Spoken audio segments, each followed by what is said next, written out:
We back. It's been a while. It has been a while. Yeah,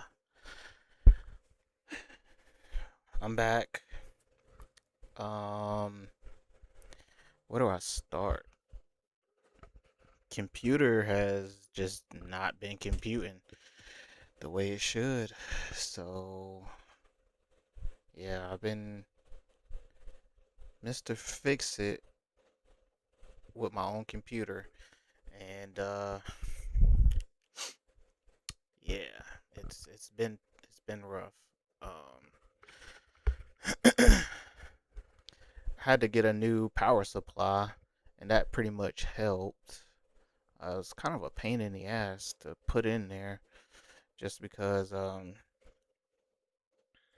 wanted to make sure the case with the wires and everything, uh, make sure they was in the back of the PC and whatnot, so they just wasn't all jumbled inside where the fans and stuff were. So it took a little while. Gotta do your gotta do your checks and all that good stuff as well. So yeah, I just was doing a bunch of tests and just making sure um that everything was working correctly, and just making sure that it wasn't anything else besides the power supply. Doesn't look like it, so I think we're good for a while. I think we are good for a while. Had to change a few other things. Had to get like a dock for all my cords and everything, courtesy of one of my old jobs. Still had it apparently, and it has my USB cords and everything plugged in to that. So that is good. That is great. Uh, and yeah, we're here, man. We are finally back. This is a test more than anything. So if anything messes up, I don't know what to tell you. Still would have to fix some stuff if anything else. Um, but honestly, I really just wanted to play some video games. I'm gonna be completely honest.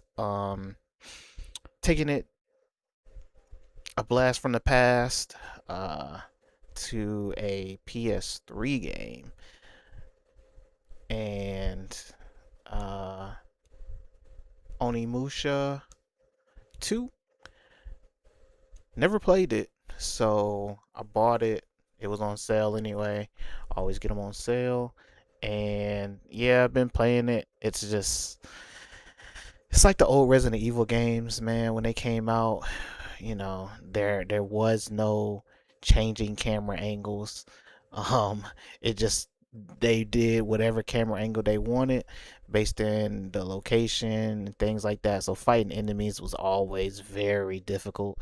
That's the only thing that made the games hard. Honestly, it's a pain in the ass. I'm gonna be honest. Fighting enemies sometimes is just a pain. There's no lock on or anything like that. Like just playing the old games. Jesus, it's tough, man. It's so tough. Um, you don't even know where to go. Although to some extent, it's a very linear game to an extent.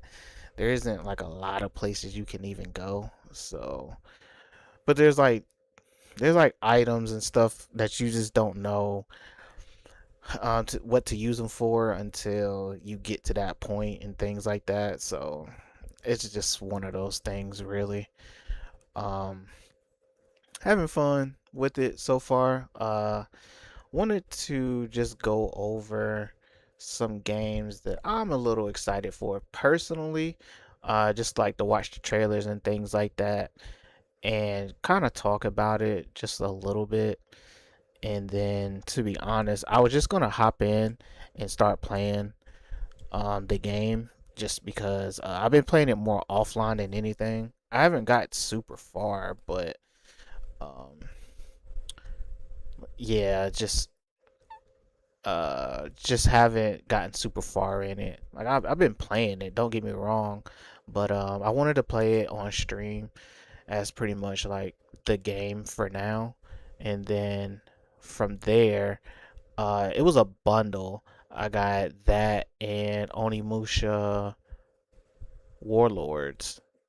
Don't really know anything about that game, but it was a bundle for what, like $15, like a week or two ago. So I said, why not?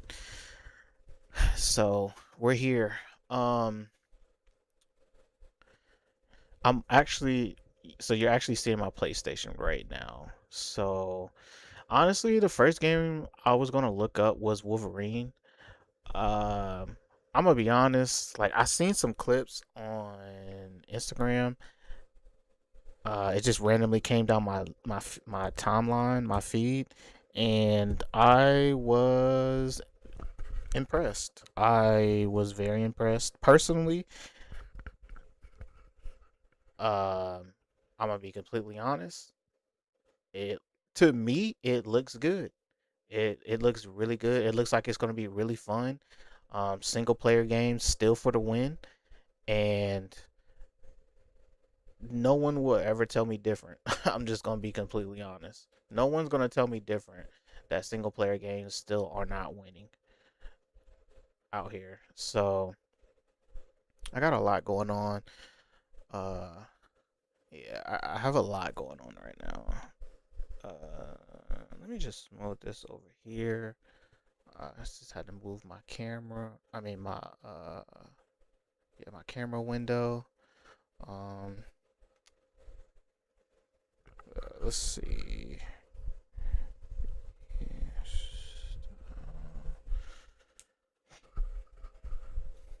Uh, let's see.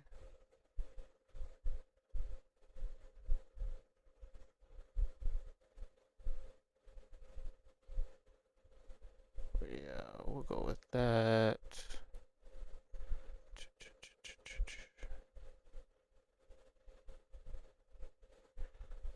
And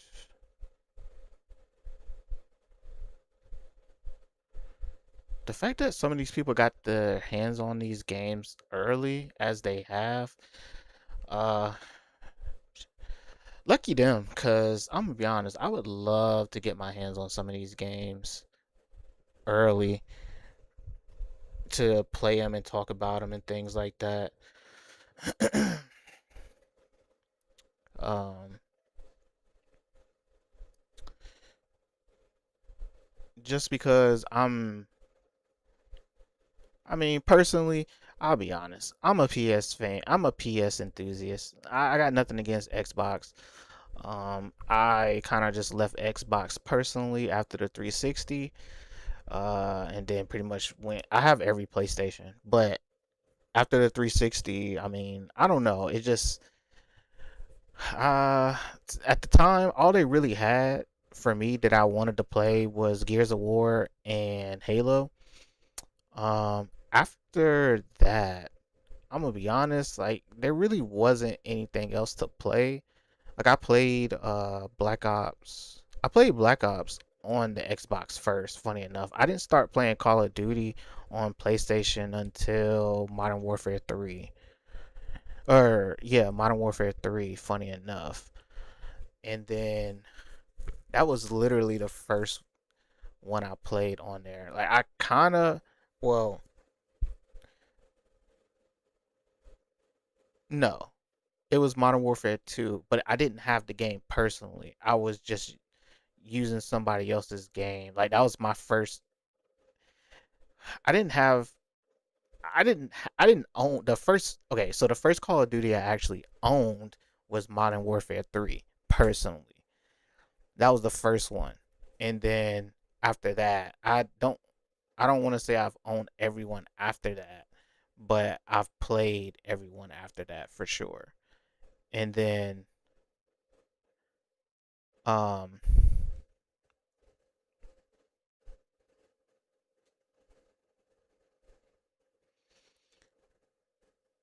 I haven't.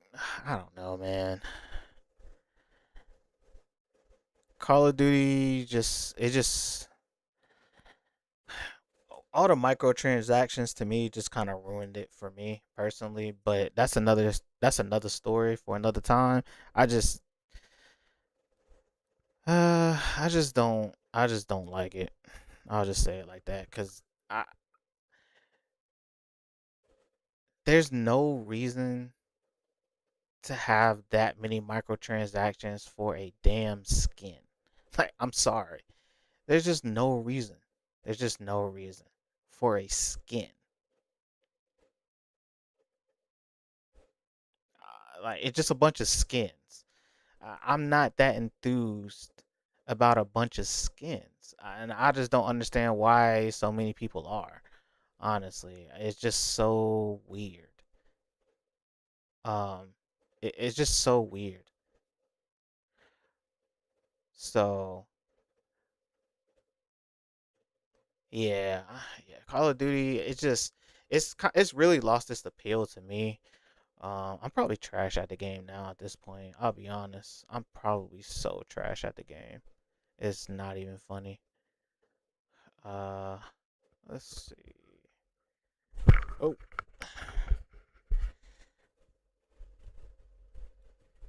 let's see.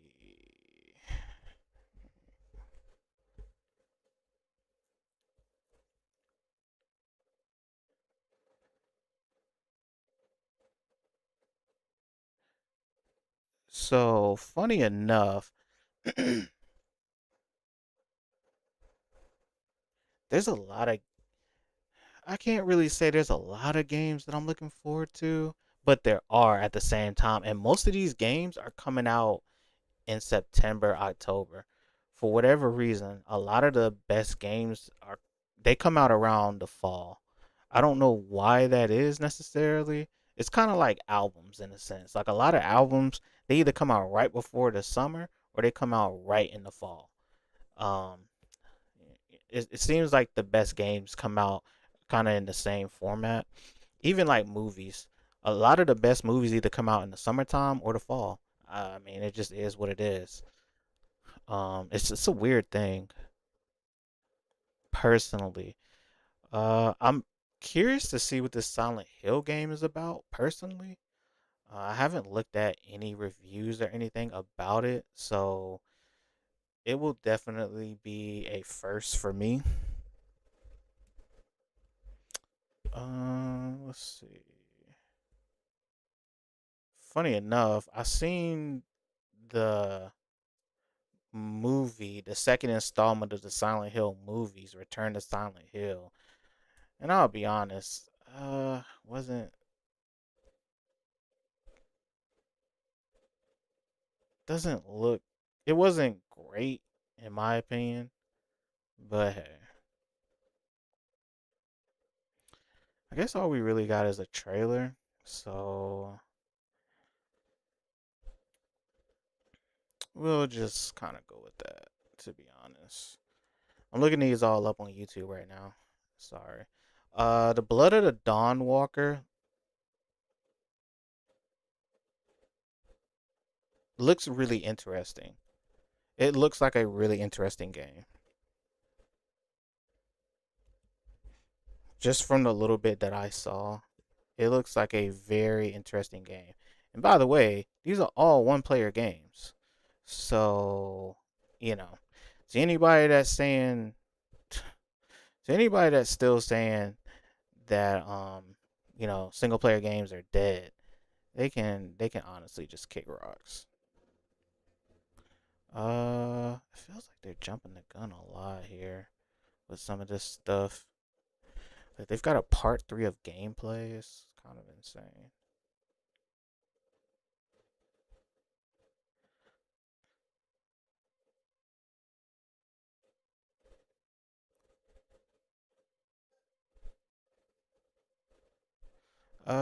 We'll just watch some like extended gameplay.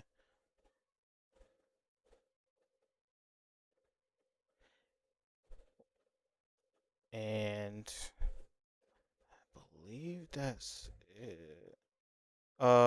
In the Tomb Raider game, when the Tomb Raider first came out, back in like 97 or something, 96, 97, or because it came out on the PlayStation 1. So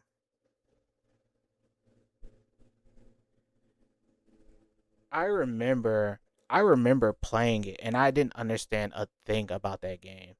That was kind of one of the first games that actually you could control the camera because the camera was really important at that time and she auto locked. When she had her guns out, she auto locked on stuff. But it was the first game that I played where I had no idea what I was doing. I literally just had no idea what the hell I was doing because there was no direction in that game at all. You literally were just exploring and hoping you were going in the right direction. Um, that was like the first adventure, real adventure type game that I played back then, and I'm gonna be honest, I hated that game. I never finished it. I didn't know what to do. The puzzles were incredibly hard, and I had no idea what to do. I'm gonna be honest. I was so lost in that game. I never tried to play it again or anything. But I'm so glad that they are coming out with, and it didn't even have a name as far as like Legacy of Atlantis or whatever. But this is supposedly like the original Tomb Raider, but a remake at the same time, a remake of the original. So really strange. I'm not mad. I'm just trying to figure out why it took so long. Considering we already have a new, considering we already have like a story arc of Tomb Raider right now going on. I'm really surprised that they decided to remake the first one so far into the future. Like, why did they wait so long to remake it? If anything, um, like Tomb Raider is really popular now. Once they made the newer versions of Tomb Raider, to be honest, I think that elevated Tomb Raider even more because it's still a fairly challenging game, especially with the puzzles. That's really what made Tomb Raider challenging was the puzzles because there really wasn't any direction for them. Um, there really wasn't a lot of hints for Tomb Raider games. Kind of like um, damn, what's it called? Shit, what's it called? Um, the Nathan Drake games, Uncharted, the Uncharted games. It was they pretty much made a mold of Uncharted from Tomb Raider in a sense, except there's an actual story. Like the original Tomb Raiders, if I'm not mistaken, they didn't have a real story. They were just adventure games in a sense, with a lot of challenging puzzles and things like that. I don't think they really had a story. But um, when Uncharted came out, that took the Tomb Raider concept to the next level as far as the story, the action adventure with the mix of history involved, and that really just jump started like a whole new thing.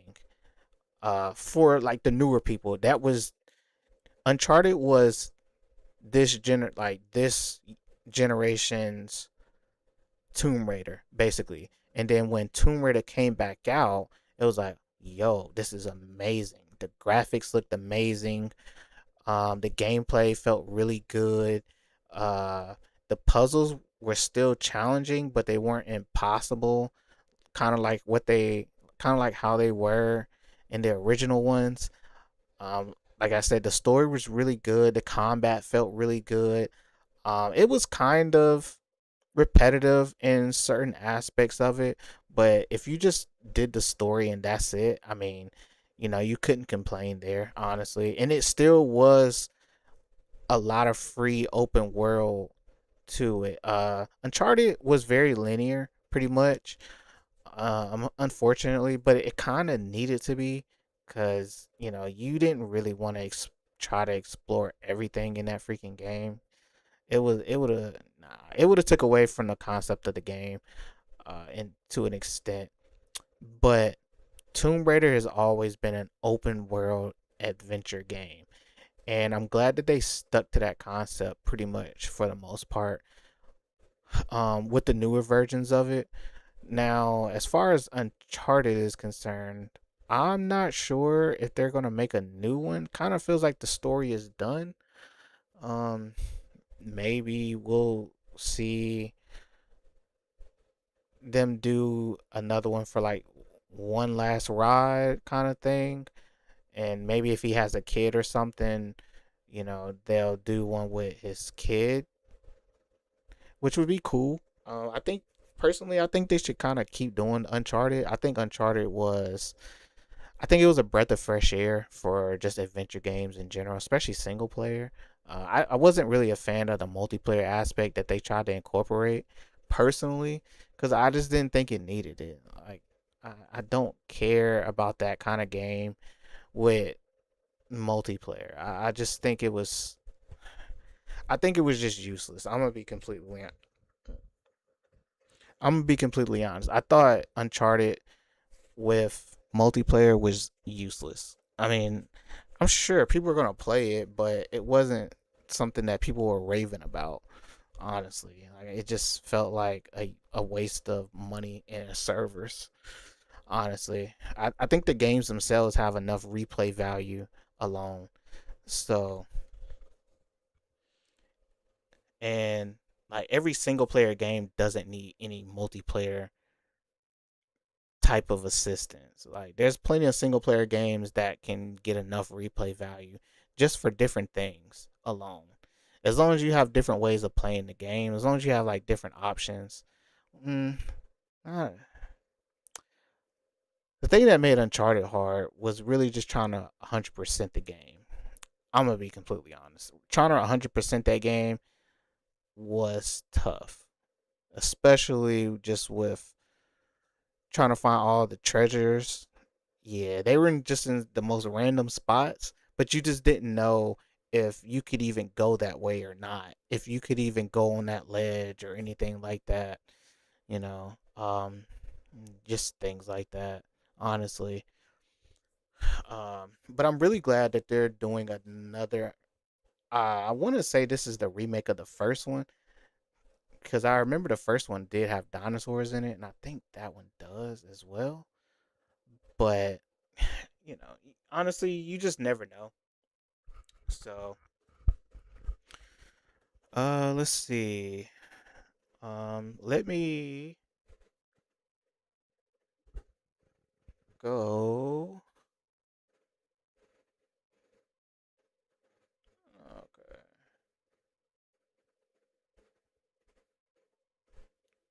Mm, I don't know if they're gonna be doing a bunch of talking, but let me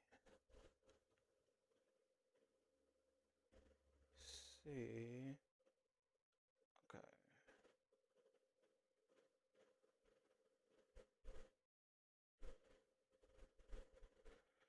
Okay.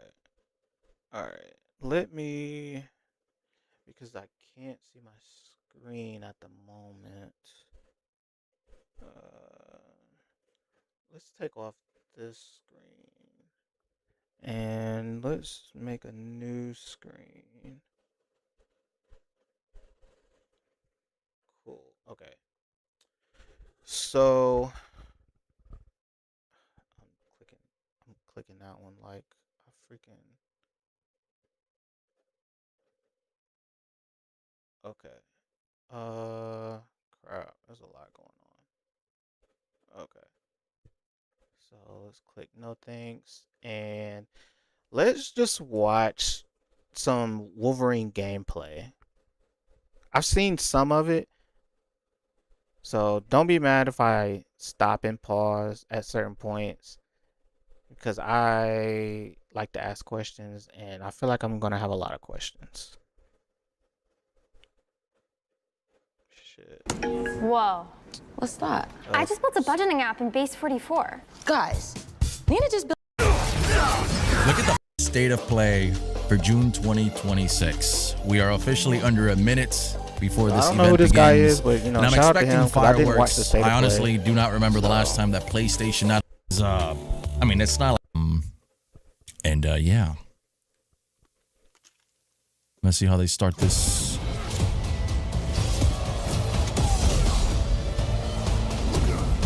Wait, are they starting with Wolverine? You're kidding. Oh. What? Hi, I'm Marcus Smith, creative director No for kidding. Marvel's Wolverine. They're Today, starting we're with excited to debut Wolverine? a new look at the game.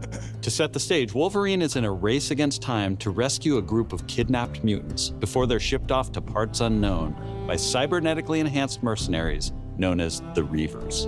However, Logan quickly discovers he isn't the only mutant attempting to save them. Let's take a look. They ain't fucking around. Oh my god. Bro, look at the hair. He's Honestly, like a fucking bear. off the rip, and I'm running this in 1080. Okay, cool. I don't need to go any higher. It's okay. Honestly, just off the rip, the graphics look amazing. The detail to his suit is so clean, it's crazy. Because you know Logan was always a hairy dude. The fact that they're showing the end of, you can really see, not damn near, but you can damn near see every individual hair on his arms. You can see pause, like the veins in his muscle. You can actually see definition muscle. You can see the cuts in his suit and his gloves or whatever. I mean, you can see the 5 o'clock shadow. I mean, you can just see some of the minor details even in just the front of the suit, like the chest area. It looks like it has dirt on it and stuff as well. Just based off this one image alone, this is amazing. This is actually amazing, just off graphics alone. And to be honest, as they continue to do these every year, they have to get better with graphics. I can only imagine, like I said, the PS5 still can run 30 frames per second. To me, once the PlayStation 6 comes out, if it still has the option for 30 frames per second, I ain't gonna lie to you. Like, I'm gonna just stick with my PS5. I'm just gonna be completely honest, because I just don't see the point. If it's still running 30 frames, if it still has the option to run 30 frames, I'm not gonna get it. I'll wait until they get one that only runs 60. Because until then, it's still giving like PS4 niggas a chance. And I'm gonna be honest, god damn. We almost 10 years in with the PS5. Give that shit up. Give the PS4 shit up. Like, and on top of that, look, if y'all still want to make PS5 games, that's cool. PS4 niggas should not be getting they should not get PlayStation 6 games. Like, let's just keep it a bug, man. God dang. The one that got away. Redhead. Look at the detail. Might be our only lead. Bro, this looks so good. What the So fuck? she took off into the industrial park. Now, I will say, transitions like this, to me, matter. When you go from a cutscene, like a small cutscene, into actual gameplay and transition right into gameplay, that, to me, is what makes games really good. And I'm going to be honest, there hasn't been a lot of games that have done that really well. Uncharted, to me, was like the first game that did that really well. Because it transitioned right into action, transition gameplay. And it transitioned out into cutscenes and other things really well throughout the entire series. I just wish more developers and studios did that. I think that's really, really important moving forward. I think being able to transition from small cutscenes, not full length, 4K cutscenes like Final Fantasy. Like it's damn near impossible to do that. But little cutscenes like that, I wish more games would do that instead of having like any kind of loading screen. It should just be smooth transitions. It shouldn't be a loading screen of any sort to just move from cutscene to gameplay like that. Oh my goodness. Look at the detail. Bro. You can see the heat from the propellers and all that. Like, that looks really Bro, we're really good. starting with Wolverine right now? This is crazy. Oh my god. Okay, I'm gonna be completely honest. This is some Wolverine shit right here. Holy shit. I know I'm gonna talk a lot. This is an 11-minute video. I'm sorry. This, just seeing the blood pour the way it did out of his neck, insane. And he still has blood on him. Them still showing the blood itself. Masterpiece right there. Masterpiece right there. Shout out to them, man, because I'm gonna be honest, I was not expecting that. Let me see if I'm gonna kind of run this a little higher, honestly. I want to run this in 140. This looks so brutal. Jesus. Oh my god. And Yo, look, is this he Mortal still has the Kombat? blood on It's a shit ton of blood. Jesus. I mean, I'm not complaining. I'm just saying. Jesus. We might be in trouble here, but it's fine. His Look at the water blazer ripples and the covered with it. puddles. Okay. I don't know if anybody caught that, but the blood Mortal is Kombat? It's actually a shit ton of blood. I mean, I'm not coming complaining. off of I'm him just saying. in the puddles. We I might be think in trouble details here, but like it's that, fine. Look you at the can't water really rip- see it, but details like that to me, I think it matters because it adds to the realism of the actual game. Instead of you just having the blood on you and just walking through the water and things like that. Not saying you're going to get everything perfect, but I think more realism in games when it comes to certain things, I really think it matters. And I really think they should pay attention to that more. I just don't understand why they don't pay attention to that stuff more. Like, cool, ray tracing, okay, like, yeah, sure, we may not need that, but the physics of having something like blood touching water, or even you just rubbing your hands in the water to try to like wipe your hands off and stuff, seeing it smeared in like that pool or that sink or something, that shouldn't matter. Ripples in the puddles. You know, we love Even the Insomniac ripples puddles, in right? the puddles. Bro, Okay. I actually like the fact camera that angle, man. the fact that all I the like that it's blood a bit came more off, zoomed that's a in. red flag, but we're not gonna talk I'm about gonna try and shut up. Oh, man. Oh my god. What in the fuck? Action looks Look at the pretty pallets, good. how they break. Oh, yo, this dude is covered in blood. He's an animal. Wiped it off. Okay. You see the blood in there. I'm not really a fan of the blood just disappearing like that, personally. I feel like it Jack, should can you stay believe on. this is just a few months away? You've got to be kidding. He kind of still plays like a beast. Honestly. Shut up, freak. I'm sorry. Oh, it looks so nice. Not today, Bob. This definitely feels like the old X. Damn, dude, this is awesome. Man. And like we've got actual gameplay too, which is freaking awesome, bro. We need backup now. Yeah, you're gonna need backup, all right. Yeah, let's go. Man, look at the my god, look at the takedowns. Was that What Gene? was that? Was that Magneto? Oh, it is. Psylocke? What the hell is Psylocke? Let's go. I thought Psylocke was a bad guy. Man, Wow. There you are, Red. Oh wait, Oh shit. is that Jean? Is that you? Don't worry. You're not going anywhere.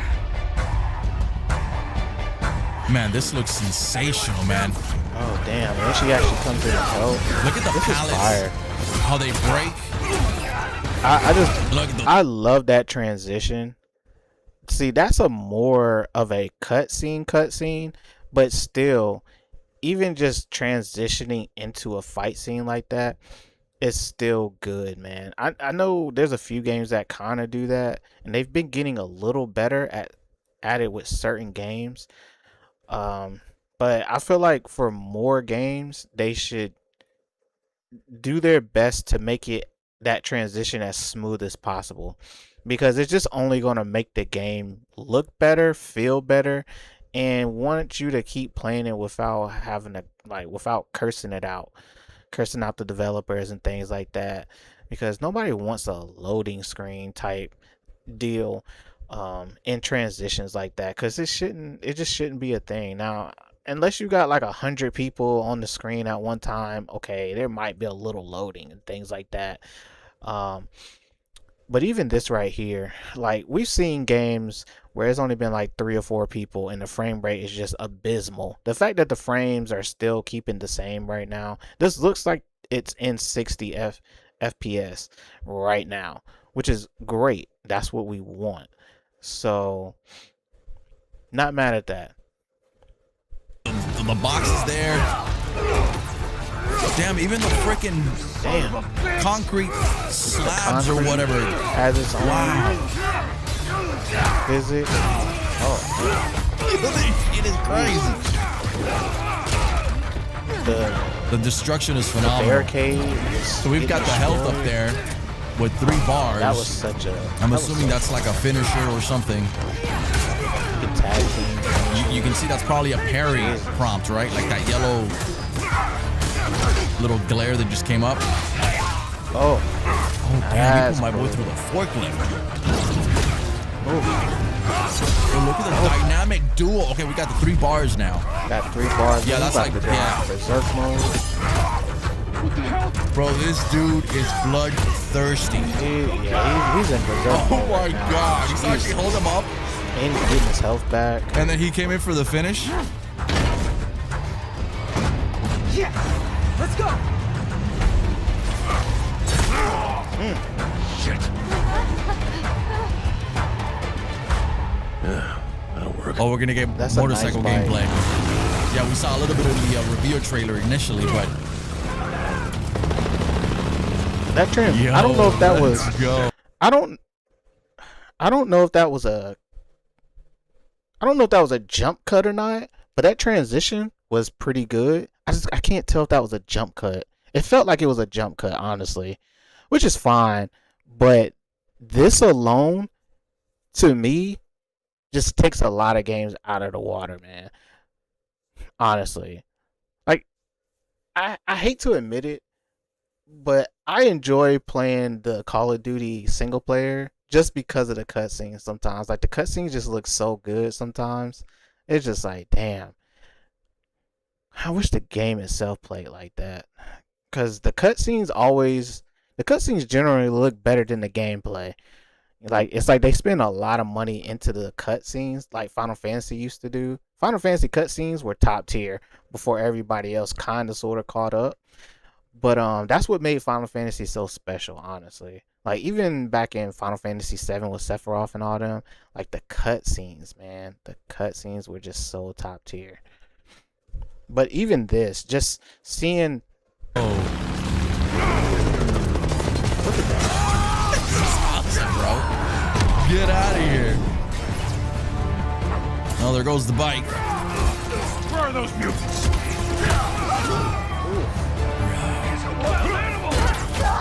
I wonder if they're gonna share more gameplay with us, or more gameplay information, or game information, like how long the game is. It's kind of weird that he always... A little glimpse into he the always story. has to launch like that. Kind of reminds me of... I doubt it, but I'm okay with Hulk. this. Could end right here. I'm okay with it. And he got run over, basically. This is action packed too. It's a lot of cutscenes and like mixed in with gameplay. There's a lot of them.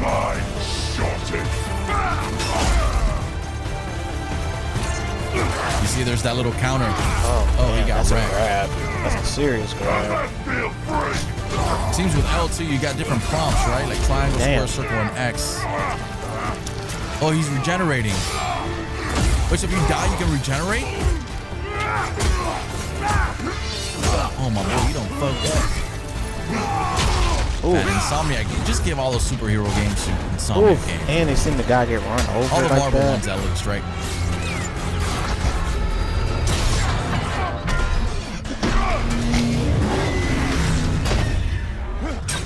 That's a final destination right there. That's a crazy mission.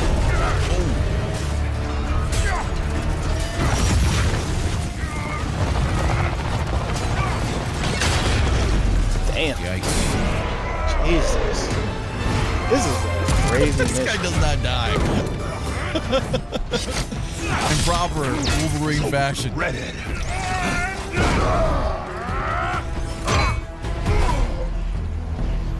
It even shows the Yeah, look at the regeneration. it even That's shows the sick. regeneration like that, Let's and get you guys out of here. Freaking. Are you a superhero? the outfit's still Oh, shit. torn. Yeah, that's so fire.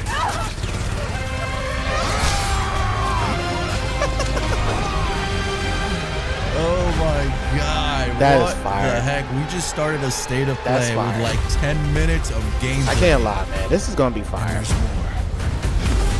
Oh my god.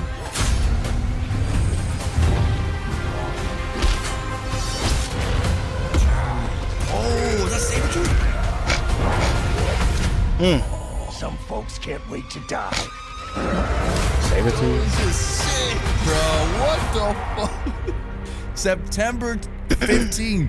That's coming out the day Well, that's after my just a few brother's months birthday. away. Gotta get it for him. Some moms have a I village. can't I lie. have the Skylight. Gotta get calendar. it for him.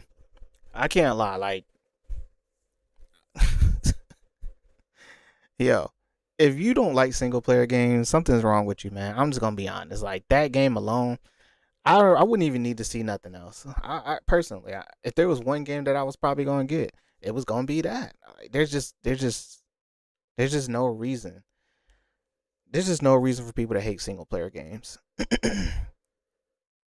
and say people don't want to play single player games no more. Some of the best content comes from single player games. Even if they have multiplayer ability, like online ability, the fact that the single player options are still making and generating people crazy amounts of money, it's just, hey, listen, you can't beat it, man. You can't beat it. You honestly cannot beat it.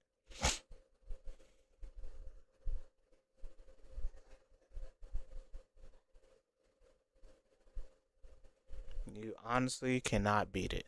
I am not mad at that. Oh man. Yeah.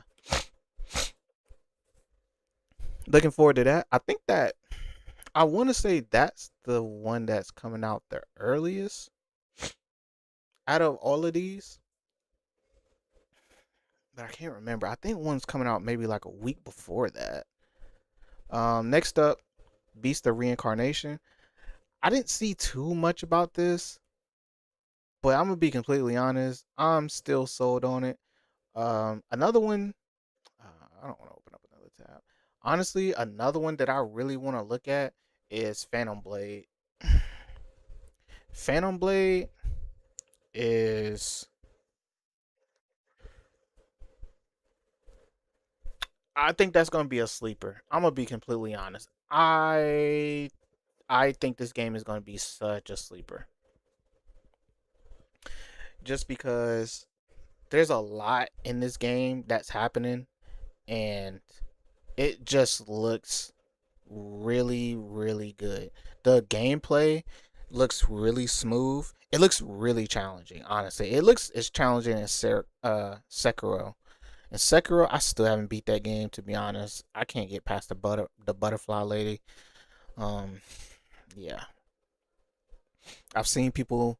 I've looked it up on YouTube, and I'm gonna be honest, that lady's still hard.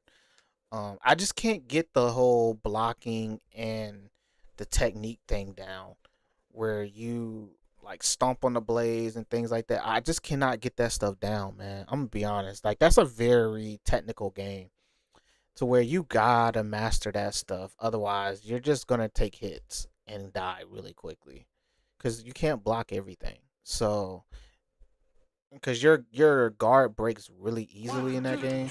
Google So Fiber is now it's officially just G Fiber.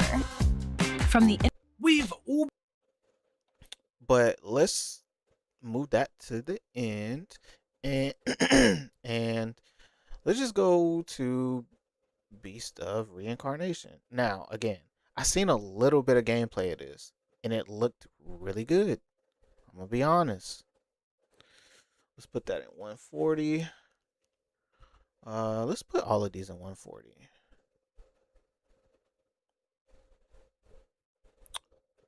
Dun, dun, dun. Just so they can be ready when I get there. Man, I remember when YouTube didn't even have an HD button. Man, they've come such a long way. I remember when what's so funny, depending on your computer shows the different qualities. Cause if I was probably running this on like a lesser like laptop or something, it would probably still show 30 frames per second with some of these resolution qualities, which is so funny. I probably wouldn't even get this. So YouTube's come a long way with just that alone. Because I remember 1080 60 frames was like top tier when Balls Life mixtape was coming out, and it wouldn't even know. It wasn't even then. I want to say it was like 2015, 2016ish. They didn't start doing 1080p HD 60 frames. That's still fairly new, mind you. So yeah. 大気を覆い尽くすほどまでに植物が生い茂った過酷な環境となっており、ダイナミックな移動が要求されます。 I just can't lie. Like この this ような game 経 just 緯 looks で really good 地を too, man. 自由に操ることのできる鶴のような神をエマの能力にすることになり、プロトタイプも出来上がってきました。 The way そし you て can それ just が use エマという plants 人 and 物 stuff の like that バッ is クグラウンド crazy. とキャラクターデザインを形作っていったんです。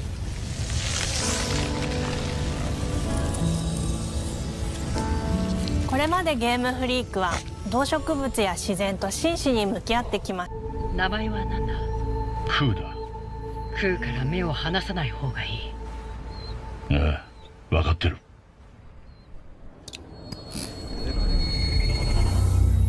Let's just watch. It's ウージゴエンバー、お前に輪廻の獣討伐の命を下す。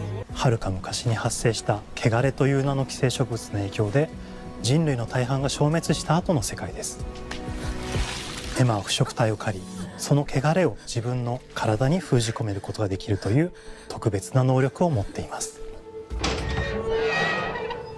ただそれがゆえにエマは恐れられ、人々が住むコロニーから隔離され暮らしています。エマと彼女の相棒となるクーは日本の東の地で出会います。そのクーの目的がこの遠い未来、文明崩壊後の汚れに侵食された日本、そして一人と一匹のアクション RPG というゲームプレイで構築されています。皆さんにも臨場感あふれる冒険を味わっていただくことができればと心から願っています。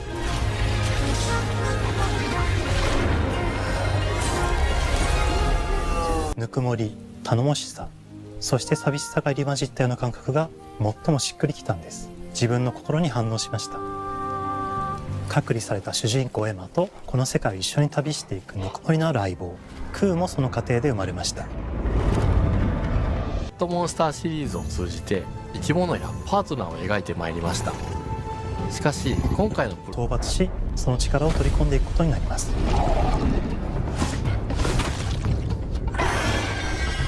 汚れを封じることができるエマにしかできない特別な役目です。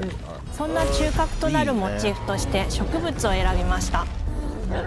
ただ単に美しい植物を風景で表現するだけではなく、遊びにも植物を取り入れました。エマとクーの姿を思い描いた時、自然に支配される世界の舞台として日本がぴったりだと考えました。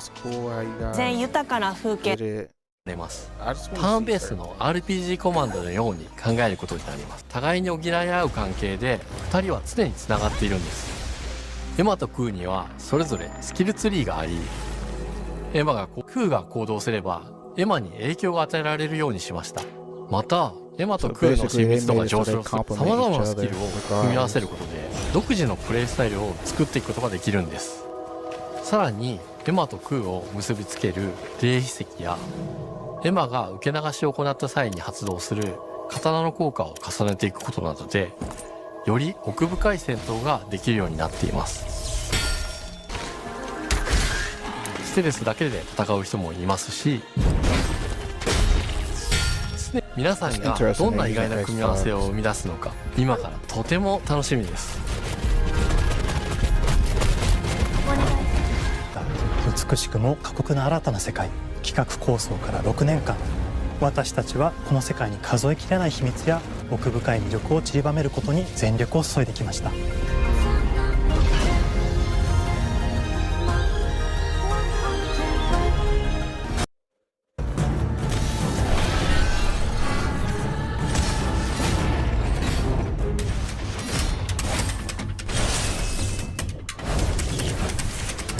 I think just how they incorporated flowers to make a lot of these beasts and things like that, and the way that you use flowers, I think it's just really interesting. I think that's one of the reasons why I'm just kind of drawn to this game. I think the detail in how they use the flowers with fighting techniques is very interesting.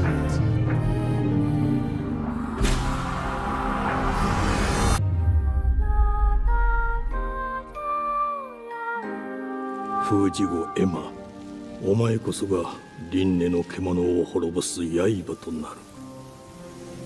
Beast of Reincarnation is an upcoming single-player action role-playing game developed by Game Freak Inc. and published by Fictions, slated for release in summer 2026 on PlayStation 5.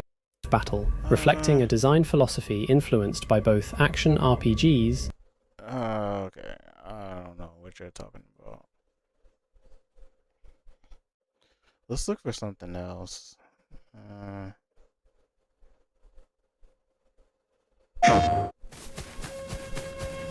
Let's just look at the PlayStation.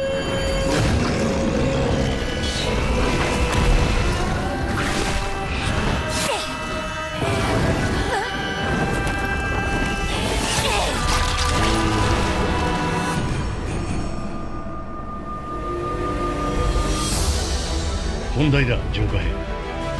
任務は分かっているか。主の発見と討伐。そうだ。The fact that you can carry that thing is crazy.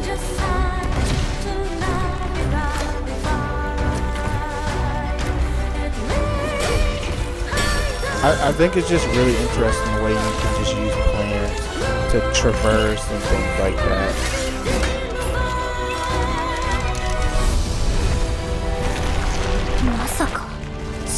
And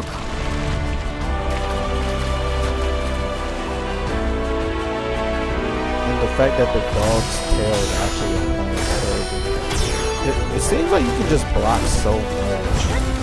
I'm sure you have a stamina bar, but it really just looks like you can block a lot, which is good.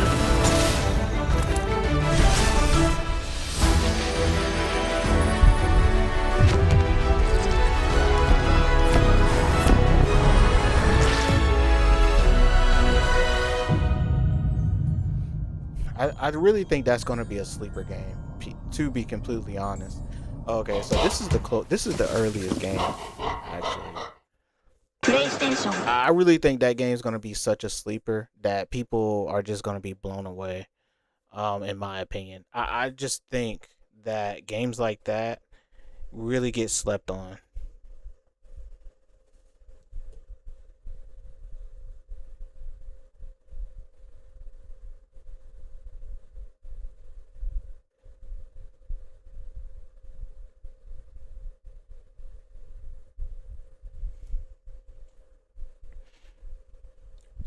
Yeah, I just think this is a sleeper.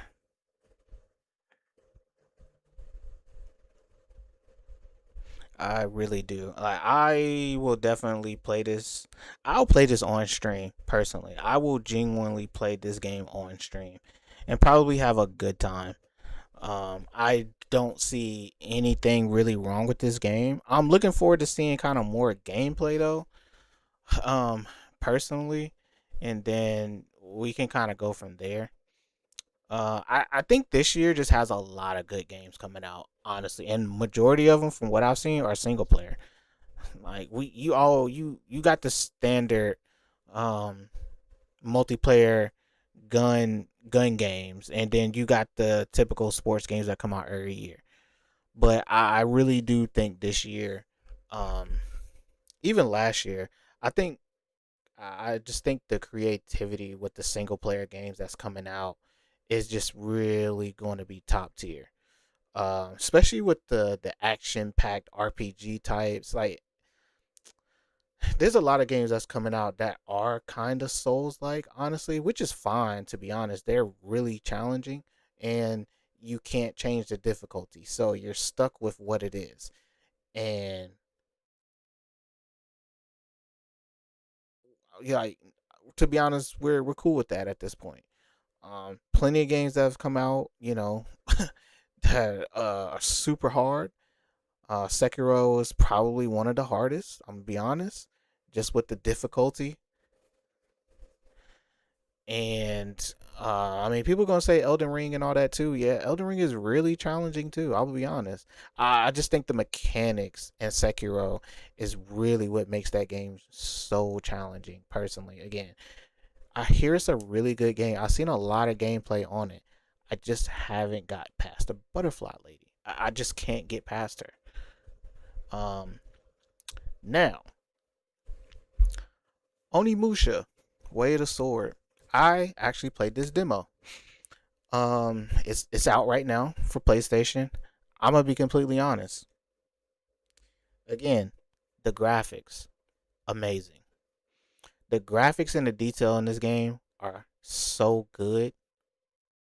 Everywhere I went, I was just thoroughly impressed. Like, I was kind of just running around and things like that.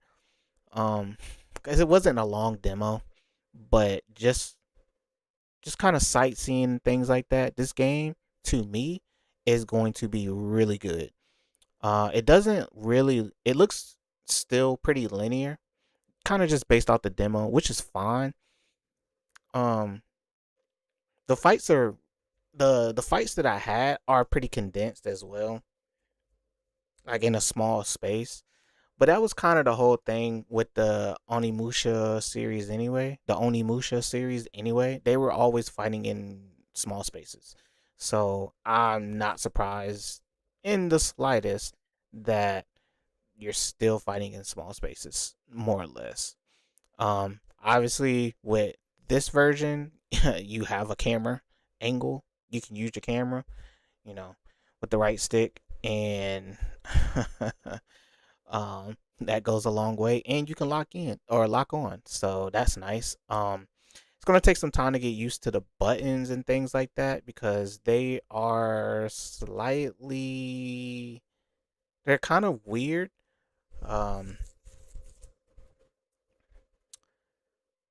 But you do have an array of weapons that you're going to be able to choose from, which I'm not mad at. The gameplay felt really good, personally.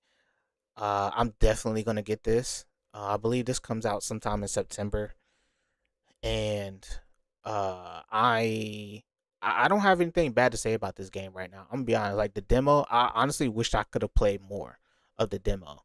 I believe I just put it in, like, easy mode, basically, which, it's a demo. Like, I'm not trying to be stressed out in a demo, I'm gonna be honest. So I'm gonna play every demo in easy mode if I can.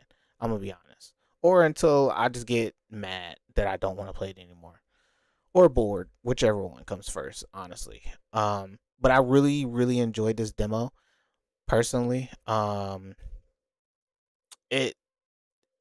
think this game is gonna be really challenging, especially with certain fights, just because I think you're gonna have to prepare. Honestly, I really think you're gonna have to prepare stuff for some of these bosses and things like that. just because of the array of attacks that they have, and even some of the regular enemies. I think the way they made this game, I just think that, for one, there's a lot of ways to play this. If you just want to stick to one particular weapon, perfectly fine. But I think at some points in the game, you're going to have to use another weapon just because of the type of enemy that you're facing. So, you know, if you want to play with the katana the whole time, for the most part, cool. Personally, I'm a dual blades type of person. I love dual blades. Watching anime, dual blades have just always been kind of one of my favorite things to use. The dual blades aren't always the most powerful anyway, but honestly, so God of War, to be honest, was the first time I used dual blades. First time I think a lot of people use dual blades, and it just hooked. I was hooked personally. So if I can, I like to use dual blades a lot. The only thing about dual blades, they don't have a lot of range, so you have to be up close.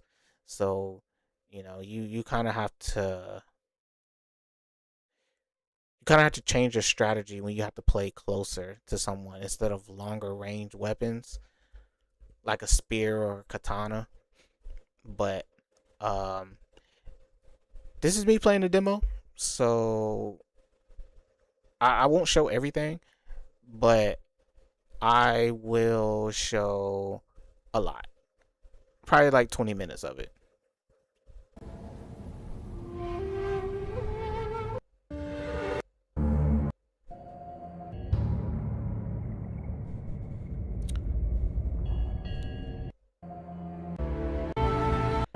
So let me go back to a section. So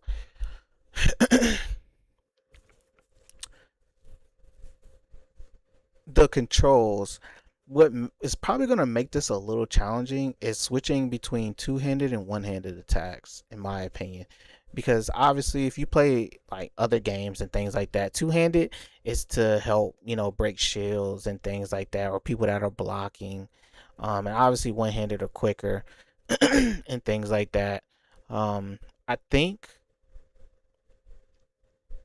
the buttons themselves, it doesn't give you a lot of option for combos and kind of things like that, to me, which is a little unfortunate. Now this is a demo, so it's not like it's the full thing, and they still have time to change it.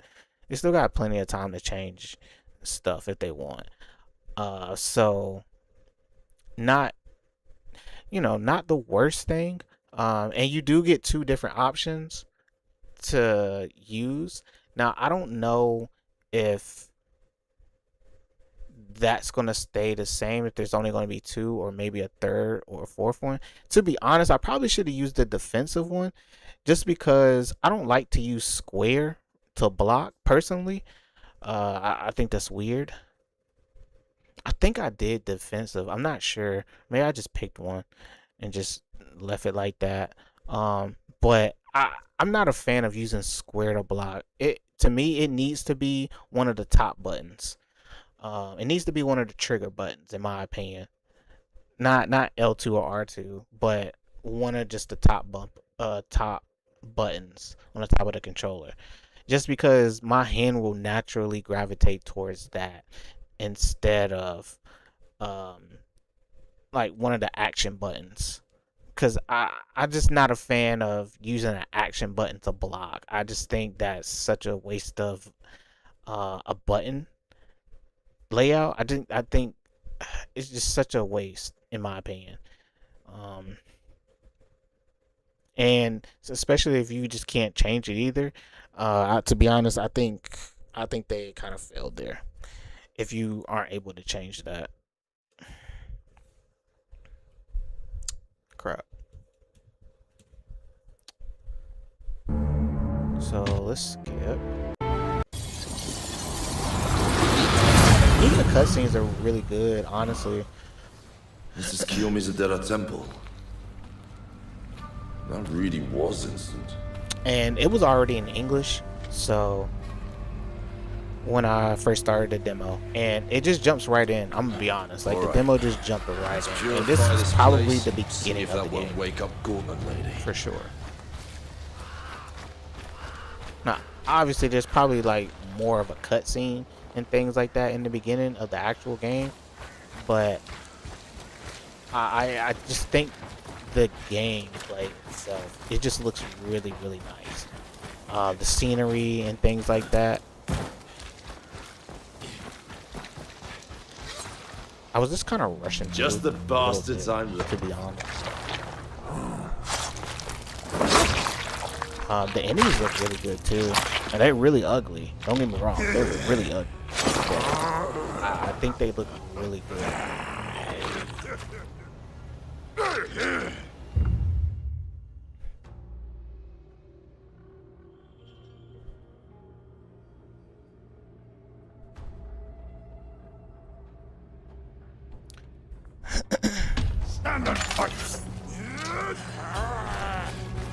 So I wasn't trying to be perfect. I think the fighting in this game is gonna be okay. It's a demo, so like I'm not judging it too much. The enemies felt like they stood around just a little bit too much for me. I feel like the enemies should be a little bit more aggressive. Personally.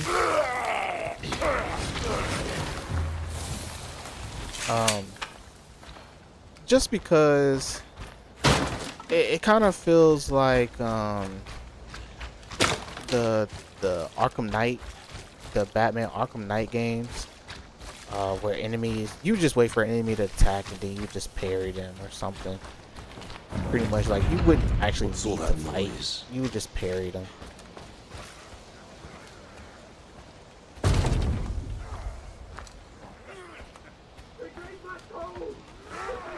Like the fact that they're working together and it's showing this animation is really interesting to me. They don't notice me, and then somehow they notice me. Okay, so I pretty much left it on aggressive. See, again, like I'm playing a demo, so I'm not tripping about things like that. But you see, like he's blocking, and I'm not doing any damage to that guy. They recover, and when they're blocking, you have to do the two-handed attack. You have to switch to two-handed attack. I tried to parry, but I just missed the timing. And they'll parry you as well, but you can definitely parry. So, nothing. there's like 2 ways to finish enemies. It shows triangle, and then you can do a circle combination. Hey, I dealt with the monsters. Most part. Let me through. Again, they might change some of this stuff in the actual game.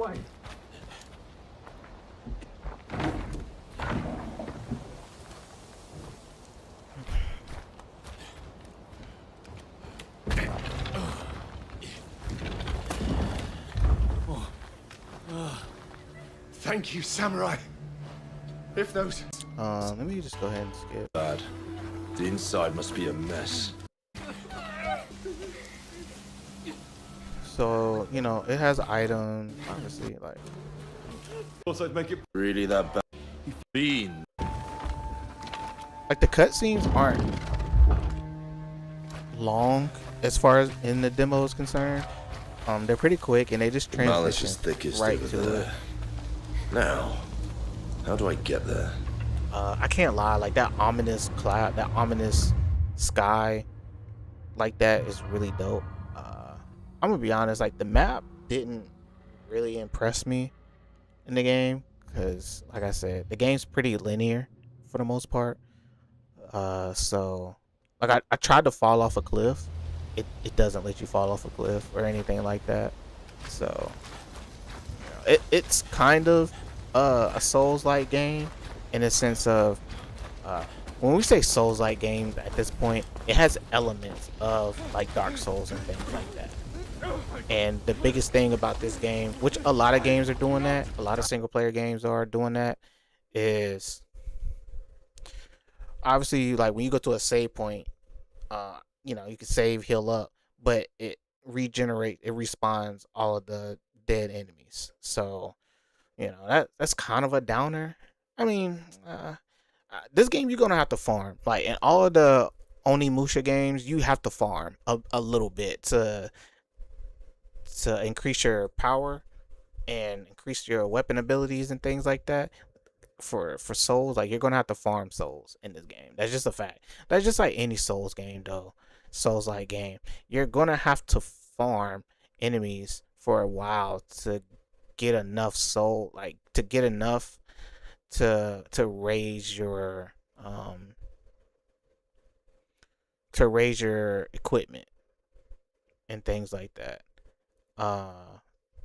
So yeah.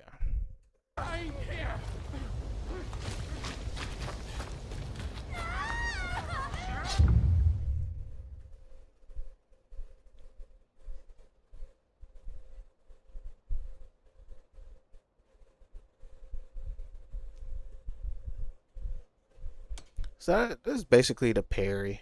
That's still like the parry, basically.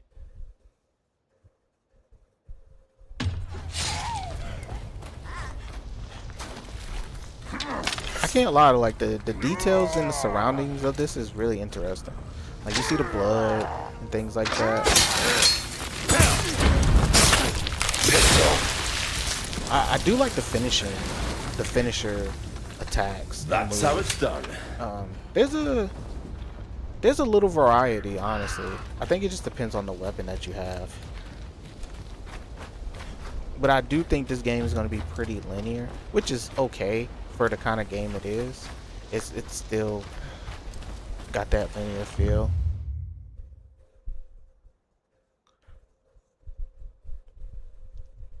It's basically just shadow dodging, which is cool. Honestly, it's gonna come in handy. Honestly.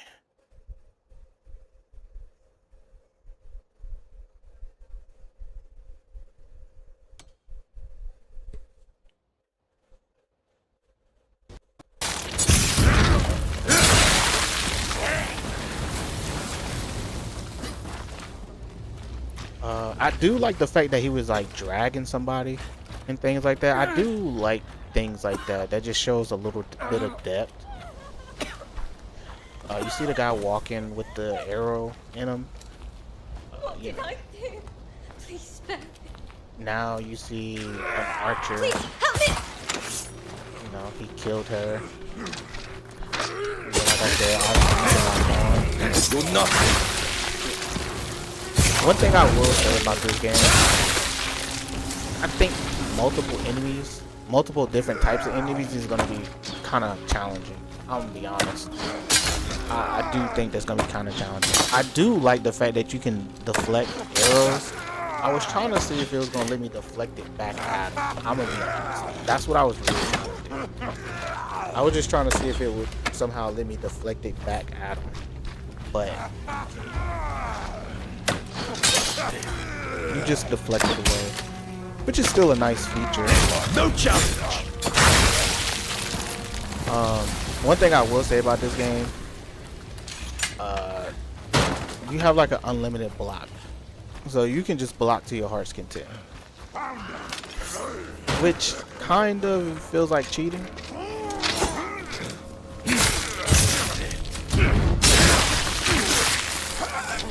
I mean, you can't block everything, obviously, but you can block a lot. But that kind of parry that I just did, it pretty much just throws them off balance just to leave them wide open, basically. It just leaves them wide open for attacks.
So you already have your pouch.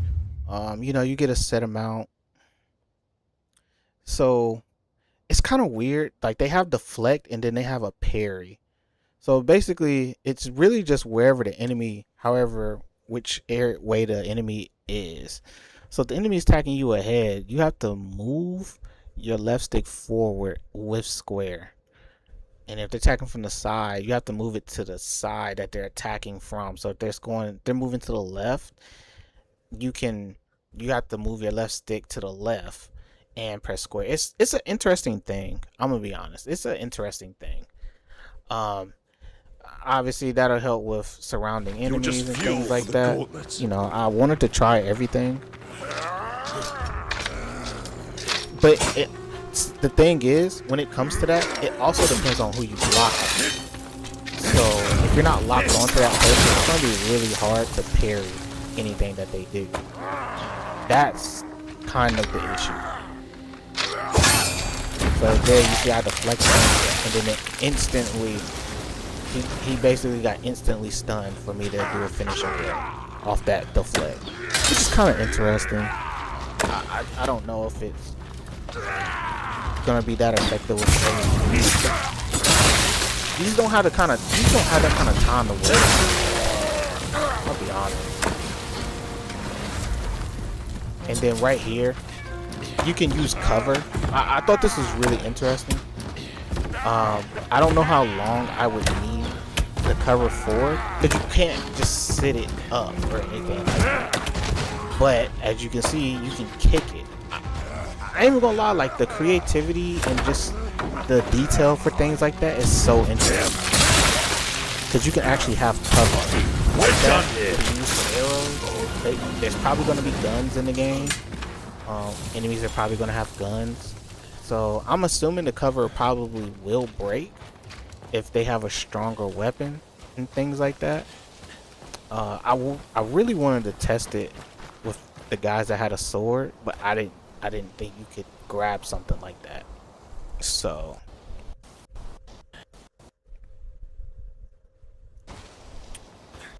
I got kind of lost here, I'm gonna be honest. There isn't any direction thing or anything. Like your map kind of helps, and this is where you would save. And basically whenever you save, it'll bring back the enemies as well.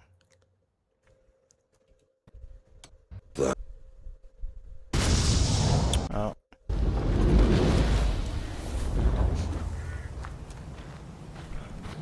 Gauntlets! What's it doing?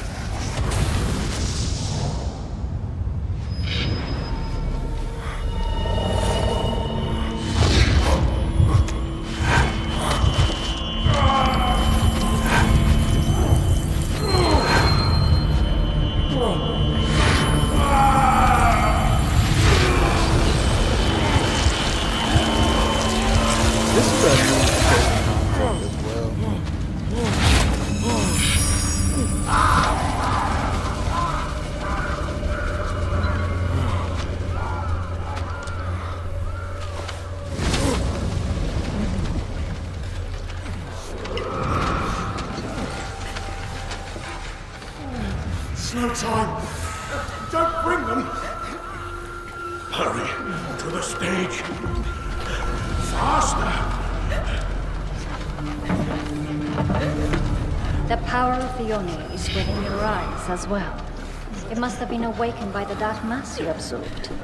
What's that thing? A concentration of the malice in this area, along with memories of the cruelty that created it. To purify this temple, you will need to find the source of this vision. Right, Gauntlet Lady. Enough of that. If you're awake, I've got questions. I refuse. The fact that the Gauntlet talks back and has a listen here. Crazy. I won't answer, questions or otherwise, to Gauntlet Lady. I was briefly awake thanks to the energy of that dark mass. But now I am not. Hey!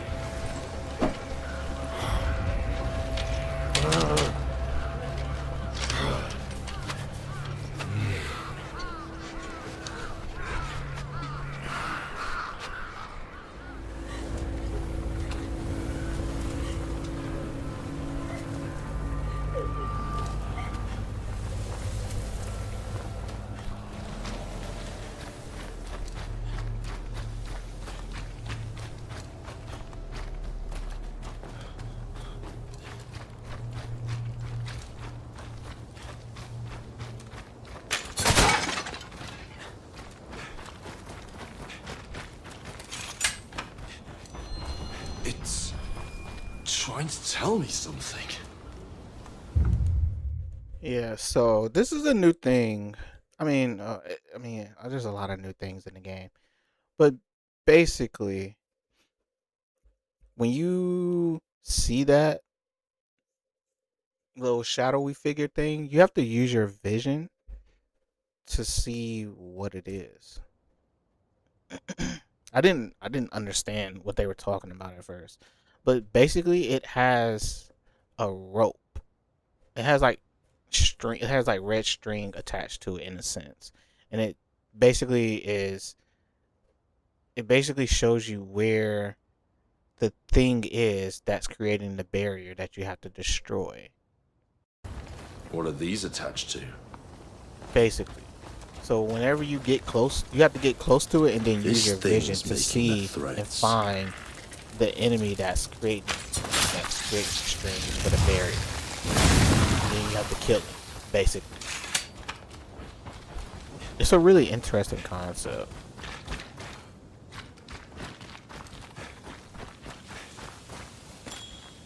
I was running this in 60 FPS as well, so, and you can use it at any time as well.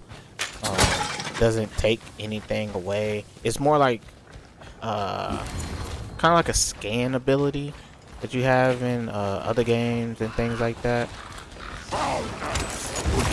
New enemies. I do like that kind of detail. Like I basically deflected them literally into the wall. That's a crazy thing to see. Of course, he has different skins, things like that. Then you see he got off balance and he got knocked into a wall as well. It just, I do think the detail and how enemies react to certain types of moves and things like that it's really cool.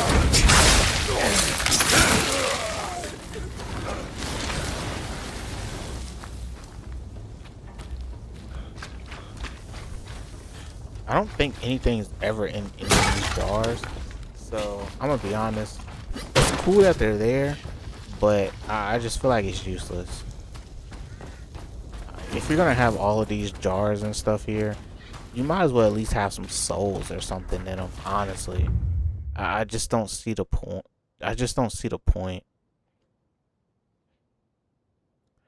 This is a new thing too. I really think that's interesting, where you cross swords with an enemy, and basically you have to use the opposite button. You have to use the opposite. You either have to if they're using two hands, you have to use one hand. If they're using one hand, you have to use two to basically overpower them. I really think that's really cool, and it makes sense, because if you use the same one, they're going to overpower you.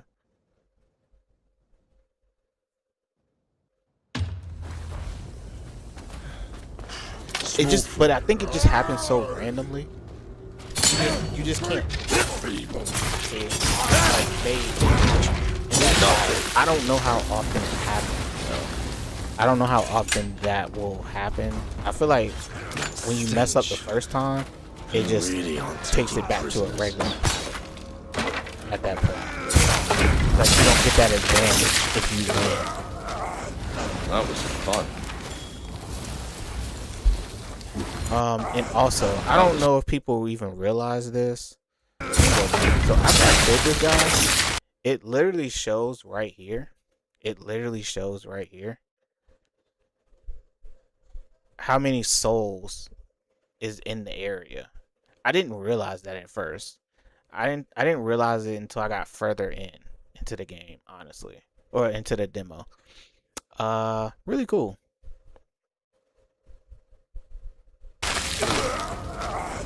That was fun.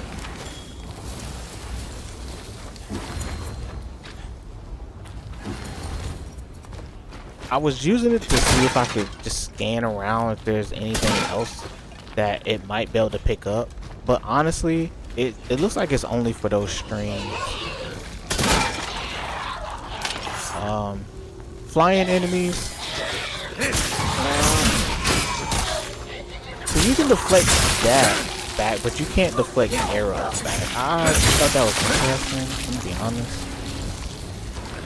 Wasn't necessarily a fan. I feel like if you can deflect that, you should be able to deflect arrows back as well. And you can still sneak up on enemies, which is good. You got the backstab criticals and things like that.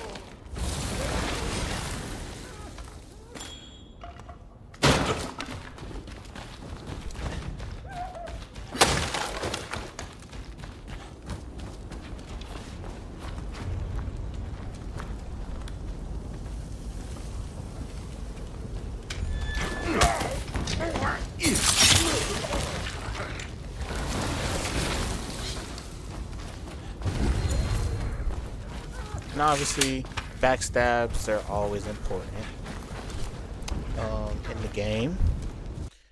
So let's continue on. And so here's the second one. This is really the last one, and this one actually has two, which I thought was very interesting in itself. That way, huh? Guess I've got to go around this thing. It literally shows you where the enemy is that's creating that string or that thread, basically. So you literally just have to follow the thread.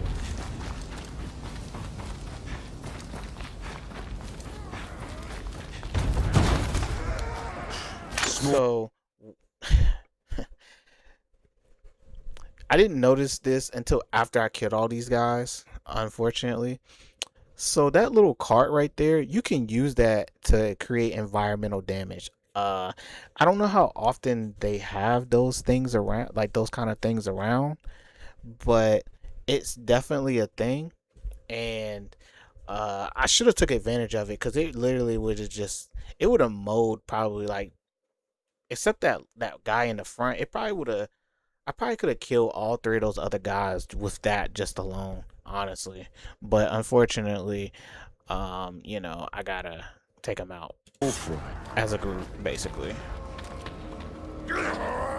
It's such a quick thing. If you don't realize it, it's almost like it's too late. Kind of like it would be in real life, honestly.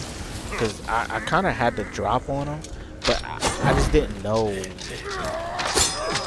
I just didn't know what that was. I just didn't know I could actually use it like that.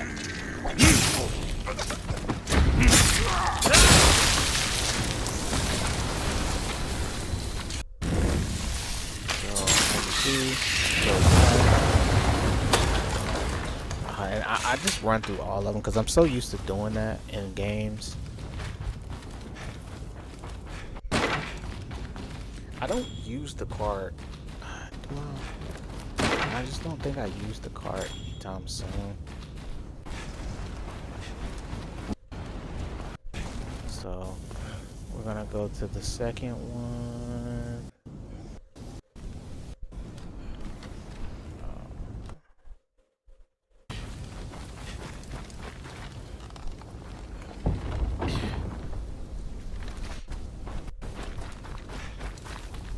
Looks like it stretches out behind the building. I do think the detail that they put in this is really, really good, though. I must say. It's so funny that they're just showing assassinations now. Like the backstabs and stuff. It's just so funny that they're just now doing that when I get here. And I've had other opportunities already.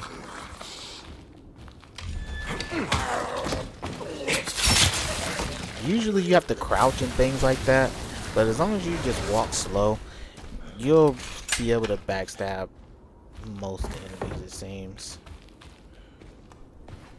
Again, I do just think the detail that they show is really good, with all the blood splatter, the doors being broken and things like that. I just think it's just really You're just cool, fuel man, for the to be gods. Honestly, most of this demo, I was just working on parrying a lot. I was just trying to get the hang of it, with each enemy, because you know they all kind of attack at different speeds and things like that. So you know, I was just trying to get used to that. So I was supposed to break the lock with triangle, but I literally just did a slash. I did a slash. You're the attacker. I didn't actually break the lock out like I was supposed to. And here, I was just trying to do the deflect.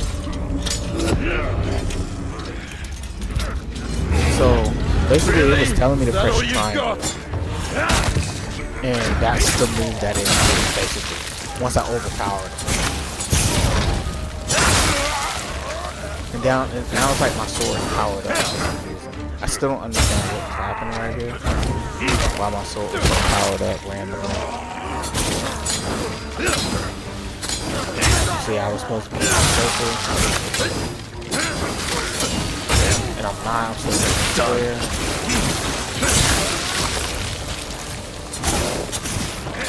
But for the most part, I was kind of just waiting on them to attack. I was trying for a little bit, but then I saw there were so many enemies. I was like, yeah, I don't have time to just wait on them. I kind of wanted to just get them all out the way.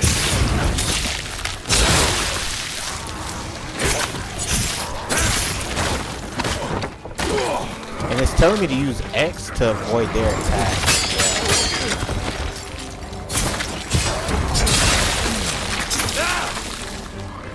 Like, you have a stamina bar, that second bar is your stamina bar, but to be honest, it doesn't really go down that much.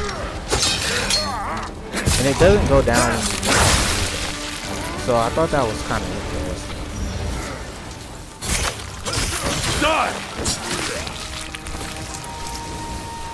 Again, I don't know if they're going to change that in the real game when it comes out, but I even like the fact that the blood splattered on the wall right there when I did an upward slash. And as you can see, there's like boards of wood on the ground and stuff that you can use. Again, I didn't see it until after the fact, really. It's so crazy because the graphics don't look as good as when I was playing.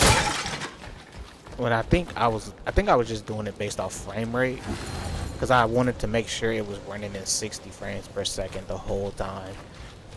So that might be part of the reason why the resolution doesn't look great to an extent. I mean, it still looks good, but it's not like super duper crystal 4K type.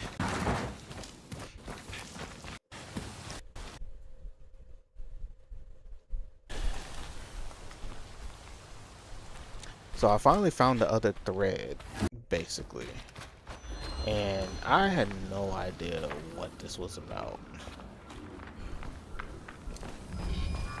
For some reason my brain wasn't working. I was just thinking I could just cut it from there. Like, I'll be honest, I was just trying to figure it out. I totally forgot to use my eyes right here.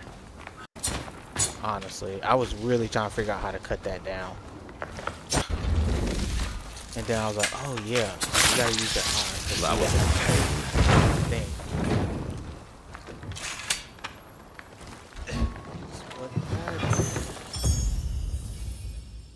Twin blades. Beautiful.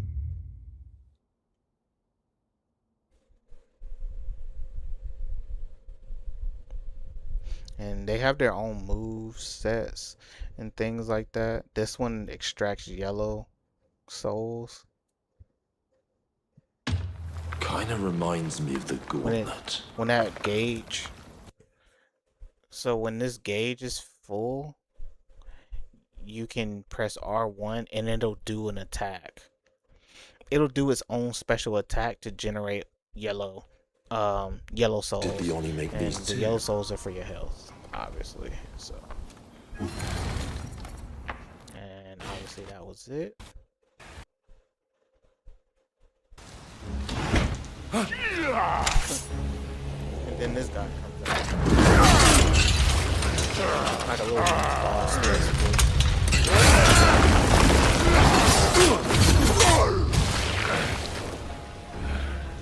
I can't believe that weapon is that heavy. You're a new one.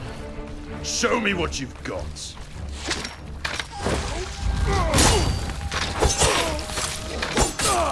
Again, I was letting him attack me because I just wanted to work on his character.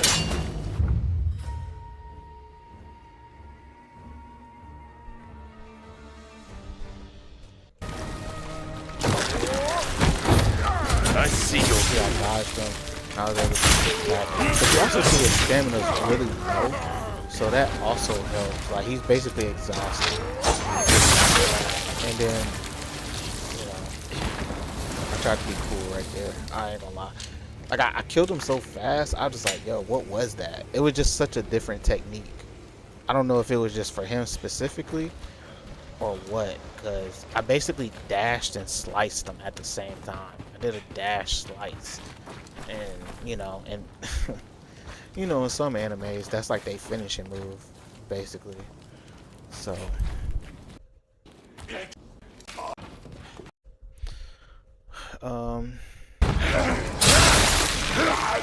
like, there's a lot of finishing moves in this game, even with just the katana alone, which I'm super happy about, because I hate seeing the same 2 or 3 finishing moves the entire game. I think that's pretty whack. And as I was going back after I defeated that thing, everything changed. Genma did this too. Damn it! As you can see, everything literally changed. No idea what happened there.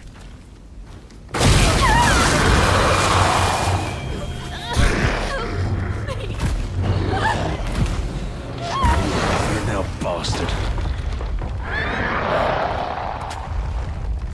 Don't know what that thing is. I'm be honest. Don't know what that is. Don't get to fight it. Damn monsters.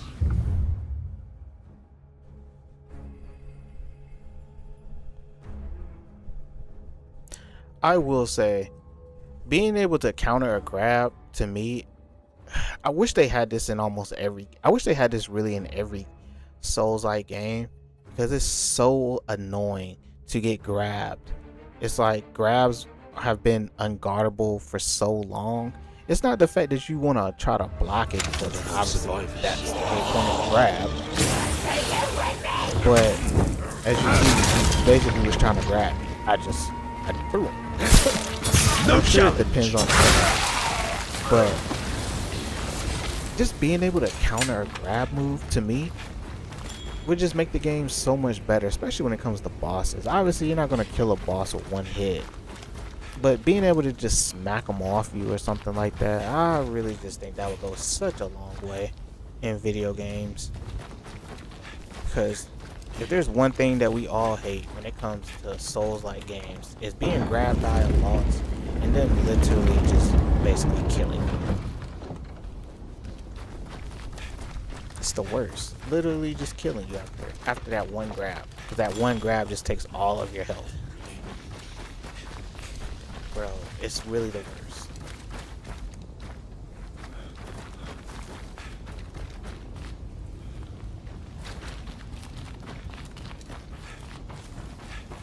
I'm back here. Which way's the stage?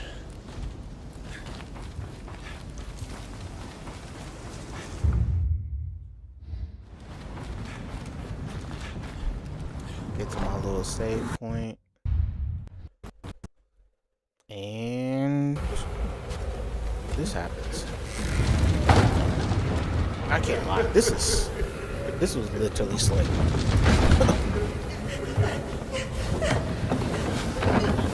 This is literally slavery, right?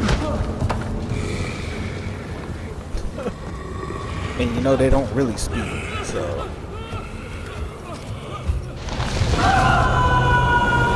Again, we don't know why they're doing this, but they're throwing people off of this thing. Like, he had to throw his son off. Right behind you, boy. Put me down! I'm not dead! I don't know why they were doing this, because some of these people literally weren't dead.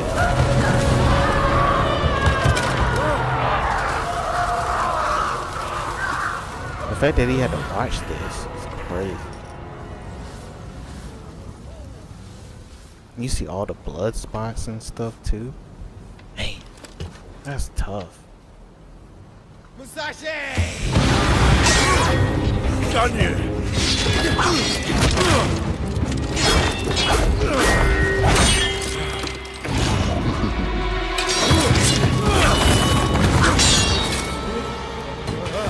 You too, huh?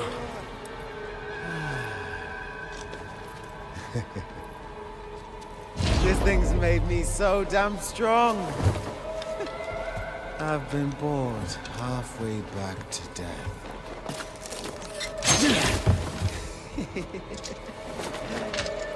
But look, you've got yourself one too. What blessed luck. Right where we left off. Death can't stop us. I wish it would stop you at least.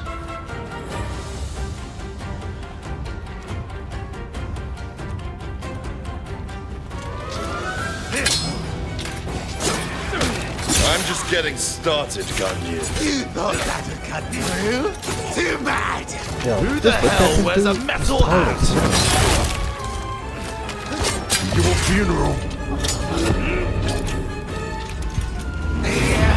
Is that your best? As you see, I'm using the dual blade. They actually did a lot of damage, and it gives me health. So I'm assuming I basically took his health, realistically.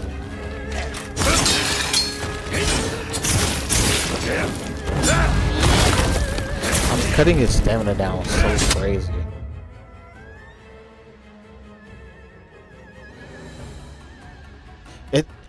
Okay. I think this is going to determine how fast you beat a boss or not.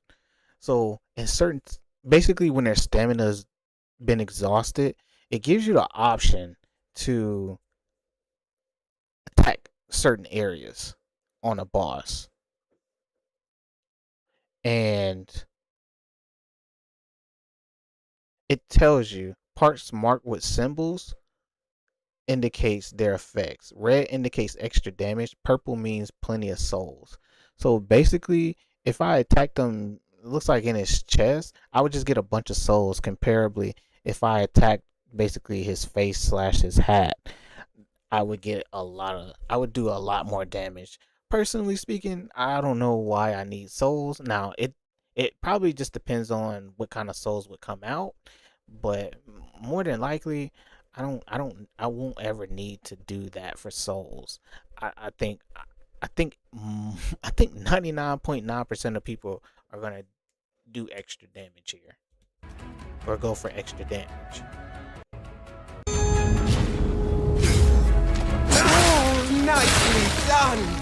And obviously, you see how much damage. Yes, yes, this is what I wanted, what I needed. This dance with death. I love it. Again, it's basically like on easy mode. I'm pretty sure he's a lot stronger. And honestly,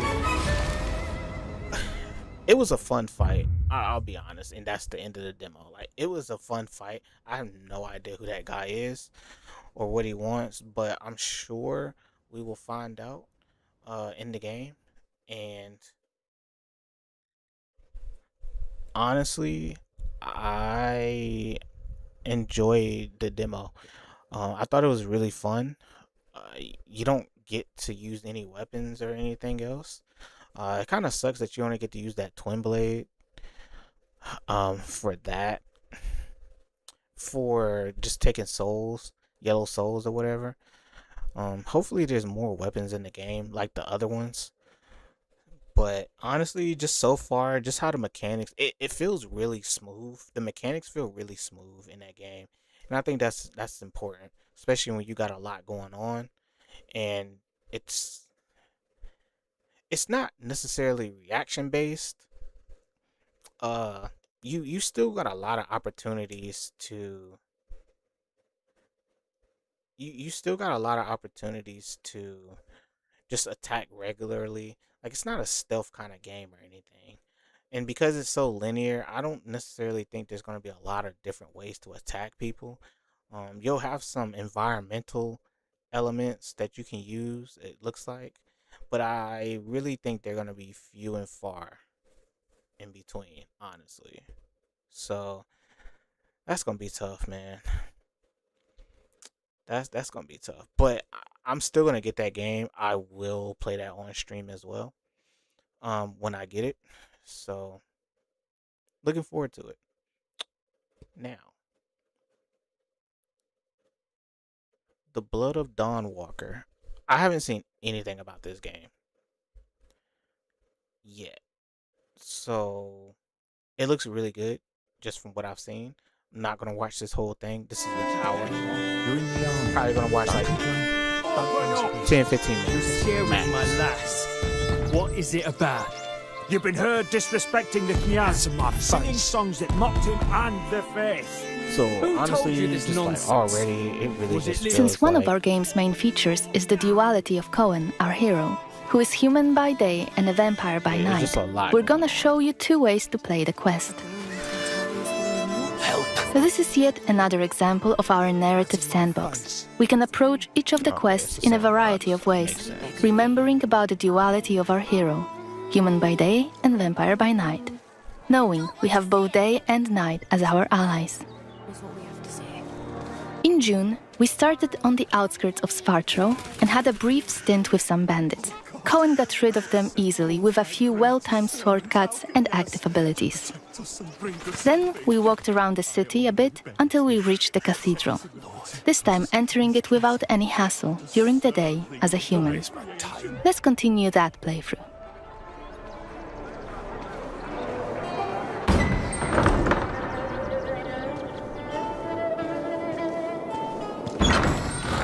This definitely reminds me of The Witcher.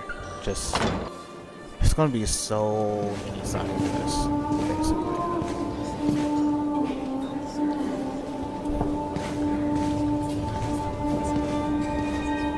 The baptism of a newborn is a solemn moment, doubly so. A new life joins our flock, bringing happiness to its parents and to the congregation.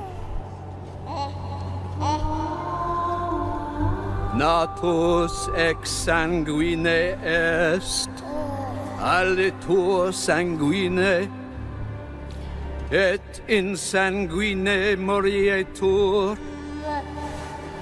Ego te baptizo in nomine Dei.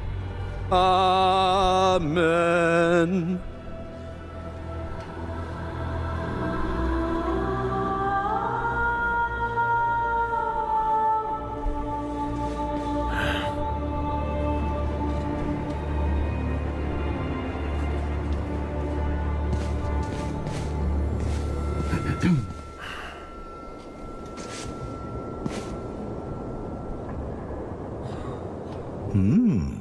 Don't I know you from somewhere, young man? Laslia, maybe? That's right. My name's Cohen. It's a real shame what happened there. So many good people imprisoned. But where there is sin, there must be chastisement. And speaking of sin, come with me. I'll take your confession. Thank you, but I have no need for confession. Ah, so you deem your conscience clear? I know this is a beta, but respectfully, or this is like a pre-beta, I was gonna say, I mean, respectfully, I was about to say, yo, these graphics, not the best, but pre-beta, okay, so this is just, I don't know, because I played Neo 3 Alpha, and the graphics literally look better than this. I'm gonna be honest. Like, it was, I don't know, man. Pre-beta graphics not looking too great. I'm just gonna be honest here. I wouldn't go that far. But I'm sure you're a busy man, Father. So while I appreciate... Like, these pixels... These pixels are killing me. I'm gonna be honest. Like, the pixels in his beard, just the way it looks, it is killing me. So while I appreciate... It's hurting my eyes the way it's moving. It's hurting my eyes the way it's moving like that. I'm just gonna be completely honest. I don't like it. Appreciate the offer. I feel that my soul shouldn't be your priority. I won't press the matter. You are quite correct. I have many other duties to attend to. But please remember that in order to be saved, we all need to repent. Myself included. I hope we can speak again soon. Good day to you, Cohen. Father Florin? We can start by chatting with the deacon. He might know something about the catacombs where Saint Mihai is buried. Like, the actual gameplay looks better than the cutscenes right now. Again, pre-beta, but again, I've seen alphas. I played alphas that look better in graphics. Like, this right now looks great. Clean up the altar. But that cutscene looks horrendous. Oh, right, the bell tower. Yes, what is it? I have much to do, so either be quick about it or leave me to my duties. Could you point me towards the entrance to the crypt? What are you talking about? I wanted to pay my respects to the city's founders. Light a candle in their memory if possible. Some of the pixels. Sorry to disappoint, son, but there's no crypt in this house of worship now, if that is all. I don't know, man. It's just... Things change. Yeah, I don't know. Especially in the last few years. Weird. Perhaps the crypt was built over or sealed away? Listen, son. The parish book doesn't say anything about any crypt. I should know. I wrote parts of it myself. Can I take a look? Just to make sure. No. The library is not open to just anyone. Still, it seems to me you have plenty of time on your hands and will keep on badgering me. Tell you what, I'll give your idle hands something to do, and afterwards maybe I'll let you take a look into the library, Tell me what you need, then. Our caretaker, Radu, is missing, it seems. It's been a few days since he last came to work, and now his duties have become my duties. I imagine he's lazing about somewhere, having a laugh at my expense.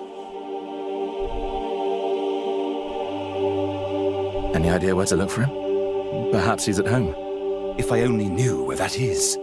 Radu's a secretive man. No, I'd rather ask around in the almshouse. He spends a lot of time talking to the inmates. The almshouse? Where is it? Go out to the courtyard and turn left. Carry on walking until you see a well on your right. The almshouse's entrance is just by that well. I try to avoid going there myself. Ugh, a dreadful place. Really dreadful. Anyway, be on your way, son. And let me know when you find Radu. Turns out the deacon had his own agenda and asked us to find out what happened to the local caretaker. Let's find the asylum he mentioned. While on those sacred grounds, we should mention that every week, in some of Vale Sangora's churches, people gather for the so-called Blood Mass. It was established by Brenzis and his clique of vampires after they took rule in Vale Sangora. The cathedral is heavily guarded outside, and it looks like the gods aren't really fond of Cohen lurking around the premises. Let's deal with them swiftly, using our clones. This definitely reminds me of The Witcher. Especially, even just a movement. We've listened to your feedback, and we've worked on the flow of using active abilities. we are no longer pausing the choice menu.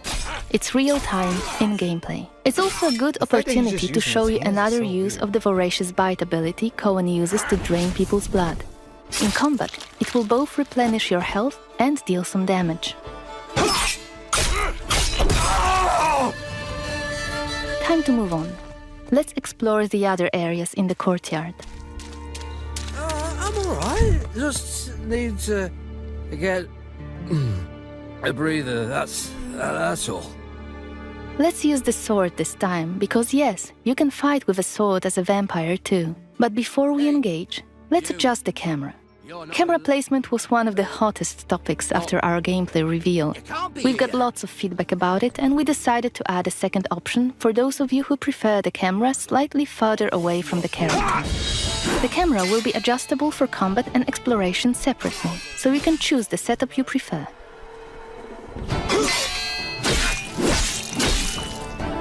Cohen's faster using the sword as a vampire compared to his human form.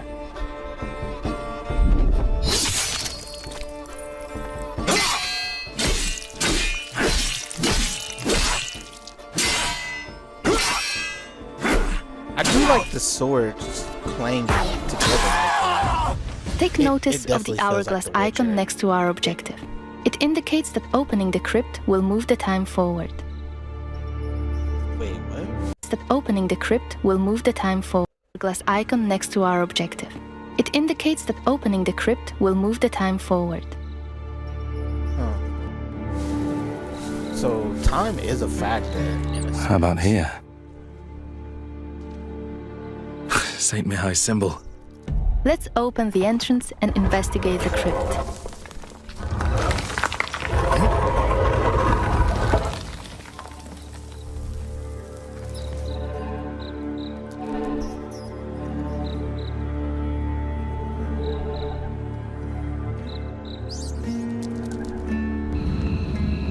Lighting up a torch might be a good idea.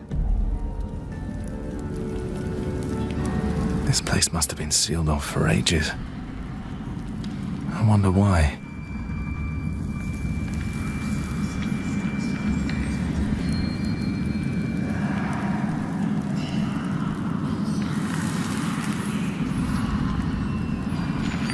We can hear some moaning This looks a coming from lot behind better. one of the walls. Let's investigate this.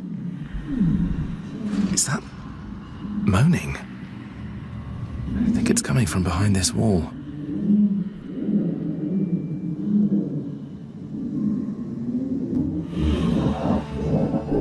Hello? Can you hear me?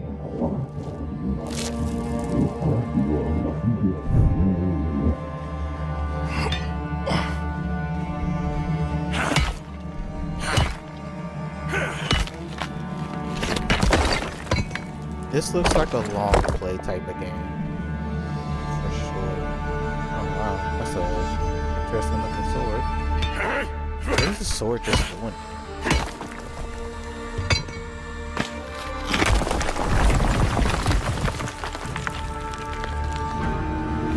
Wait, are you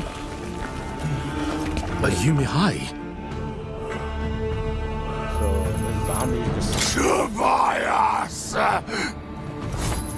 okay.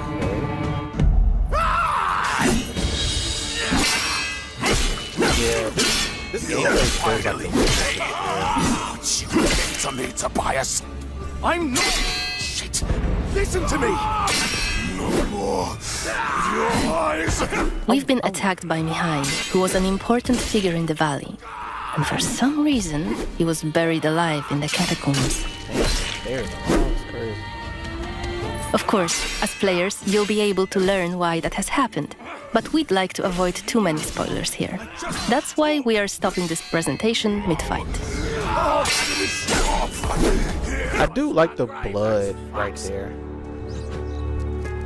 Still on the sword with the attacks and things like that.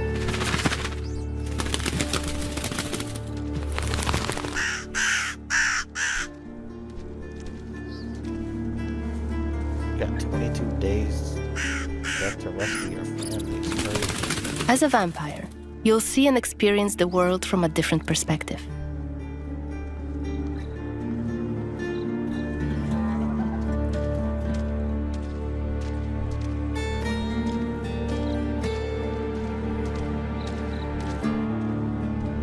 you sure it'll work? Certain as the sunrise. And if not, I'll pay you back double. Provided I'm able to crawl back to you. It's for Kiri blood after all. Sorry. Let's get inside the building using Cohen's vampiric abilities, Plane Shift and Shadow Step. Okay, cool. He has ninjutsu. You can travel quickly and easily access places beyond the reach of regular humans. Last time we were inside the cathedral, we came across Xanthi, one of Brensis's officers. She was a difficult opponent for Cohen, so this time we're going to be smart about it, stay on the scaffoldings, and show you an alternative approach. Better be quiet. To blood. Blood, blood, blood. You shall Is that become Kenya's Boyarist Xanthi? most faithful What the hell is she doing servant. here? His command shall become the What is she sole doing? voice in your heart. Is that a ritual for the blood gods? Blood god shall become your new family. You shall want for nothing. You shall yearn for nothing. They're covering up the old paintings. Why? Blood to blood.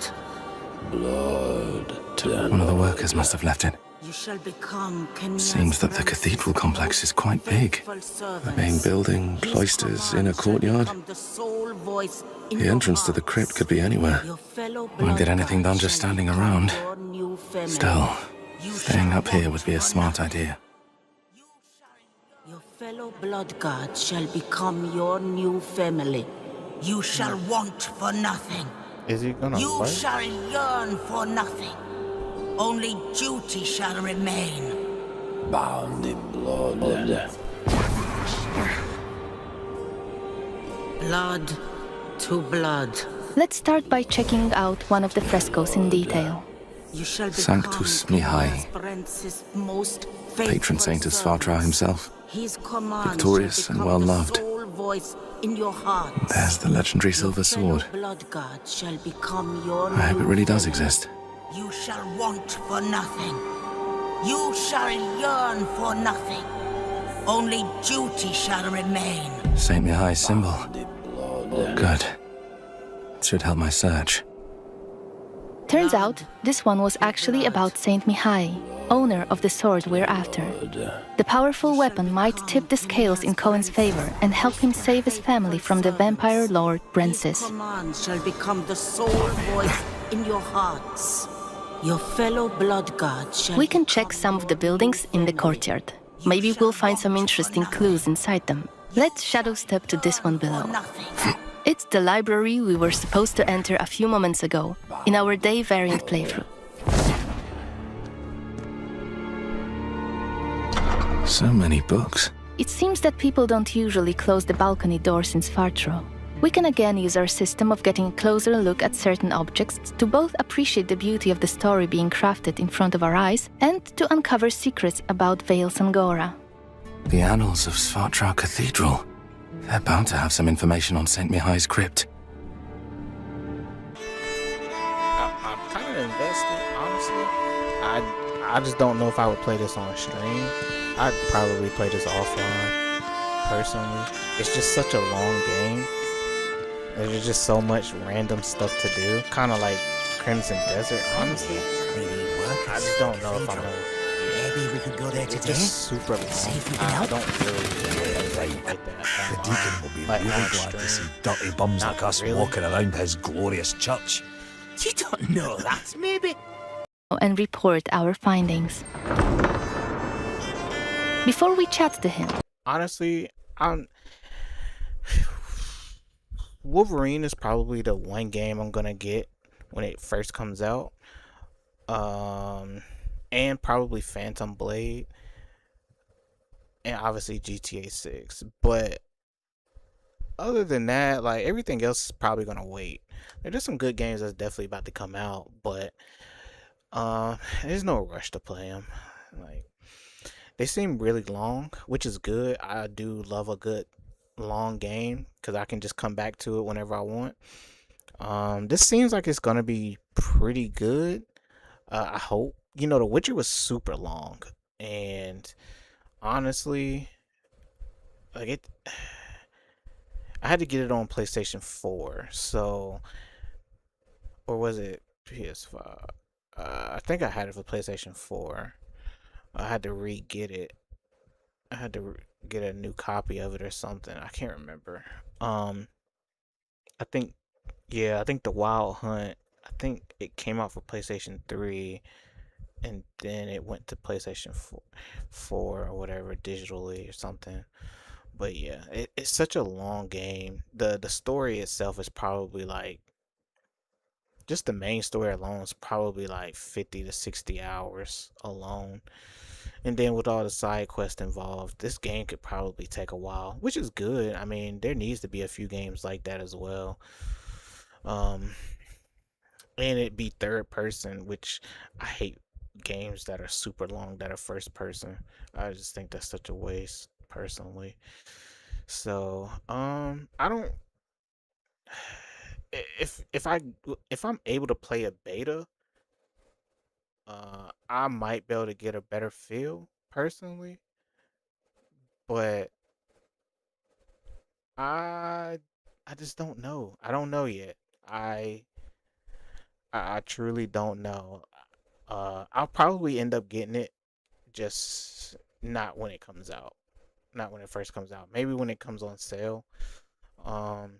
But it does look interesting. I didn't know it was gonna be a game like that. I didn't know it was gonna be a sandbox type game.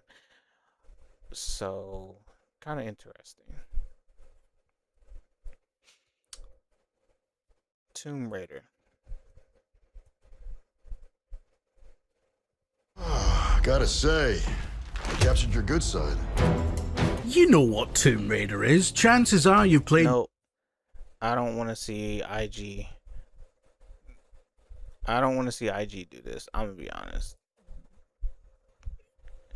Just because I don't want to see them already have a review of a game that hasn't come out already. I used to like watching IG reviews, but I'm gonna be honest. I feel like they spoil a lot of games, and I don't know how they base it a lot of times anymore. So I could have just did this. There. Oh, what the heck? Day in the life of a site manager. Today's priority, finding a field engineer.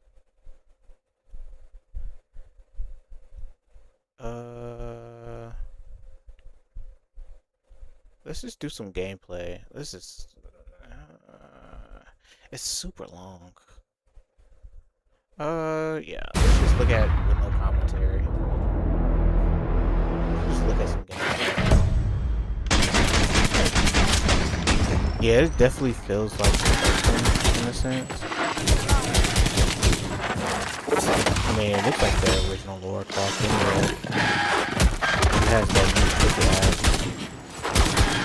Velociraptors in the Andes. How is this even possible?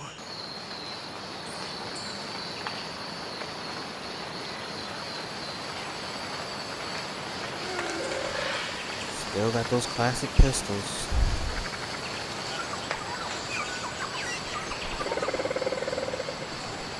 Incredible.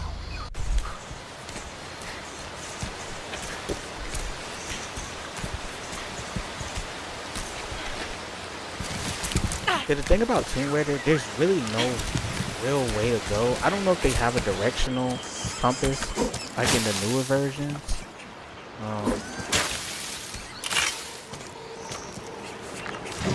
That kind of tells you where to go. Blocked. Need to find another way.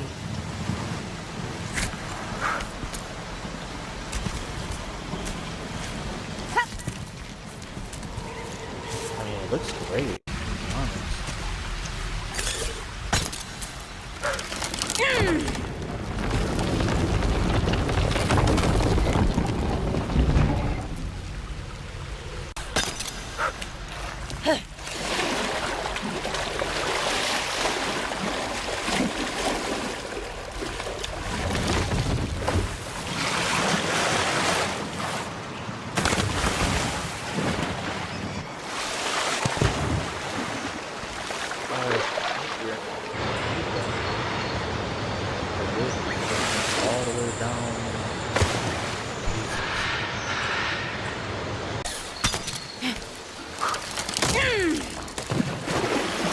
restoration or spare part?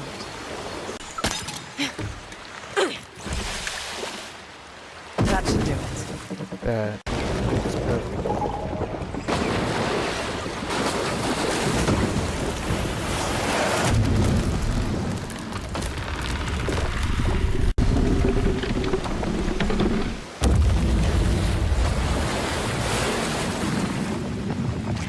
Look at that, a shortcut.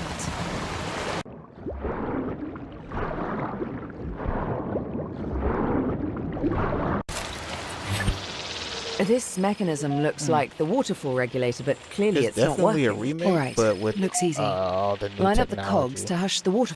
This looks wasn't really just a dope. temple. It was a bunker built for a hibernating ruler. This is the real figure Lara they're Croft. worshipping. Could it be Qualopec?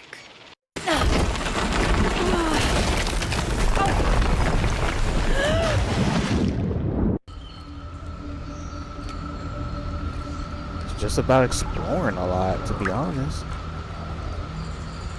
This looks really good. I love Tomb Raider. I love the series. I don't care if the movie is corny. I love the movies with Angelina Jolie. I love the anime. I need to watch season 2. I just love everything Tomb Raider, man.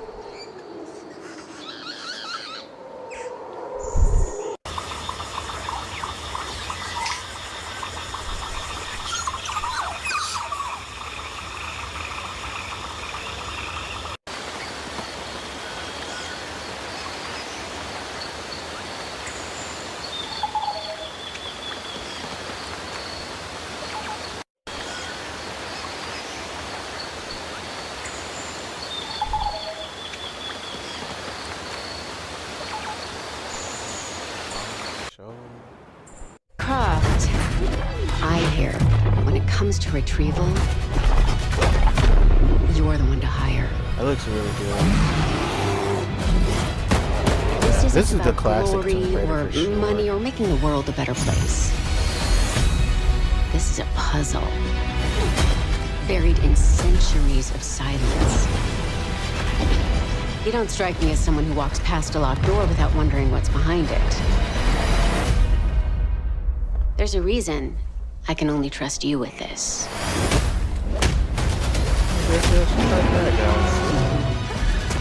Because the original, the first one had the dinosaurs in it.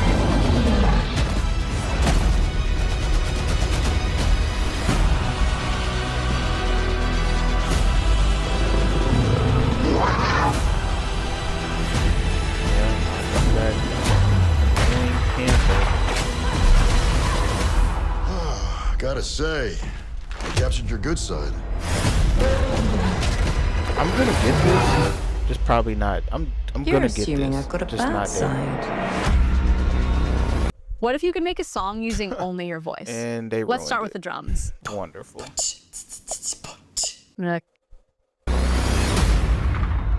I'm gonna get this. Oh, it's coming out. Oh yeah. It's not coming out.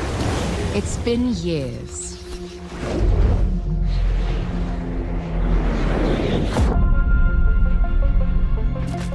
I think Amazon's making this crazy.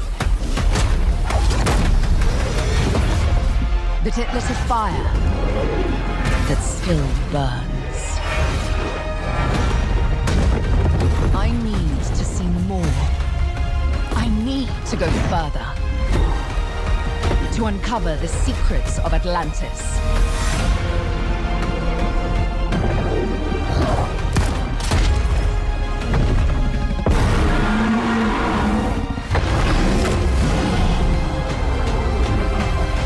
Some legends are destined to be retold.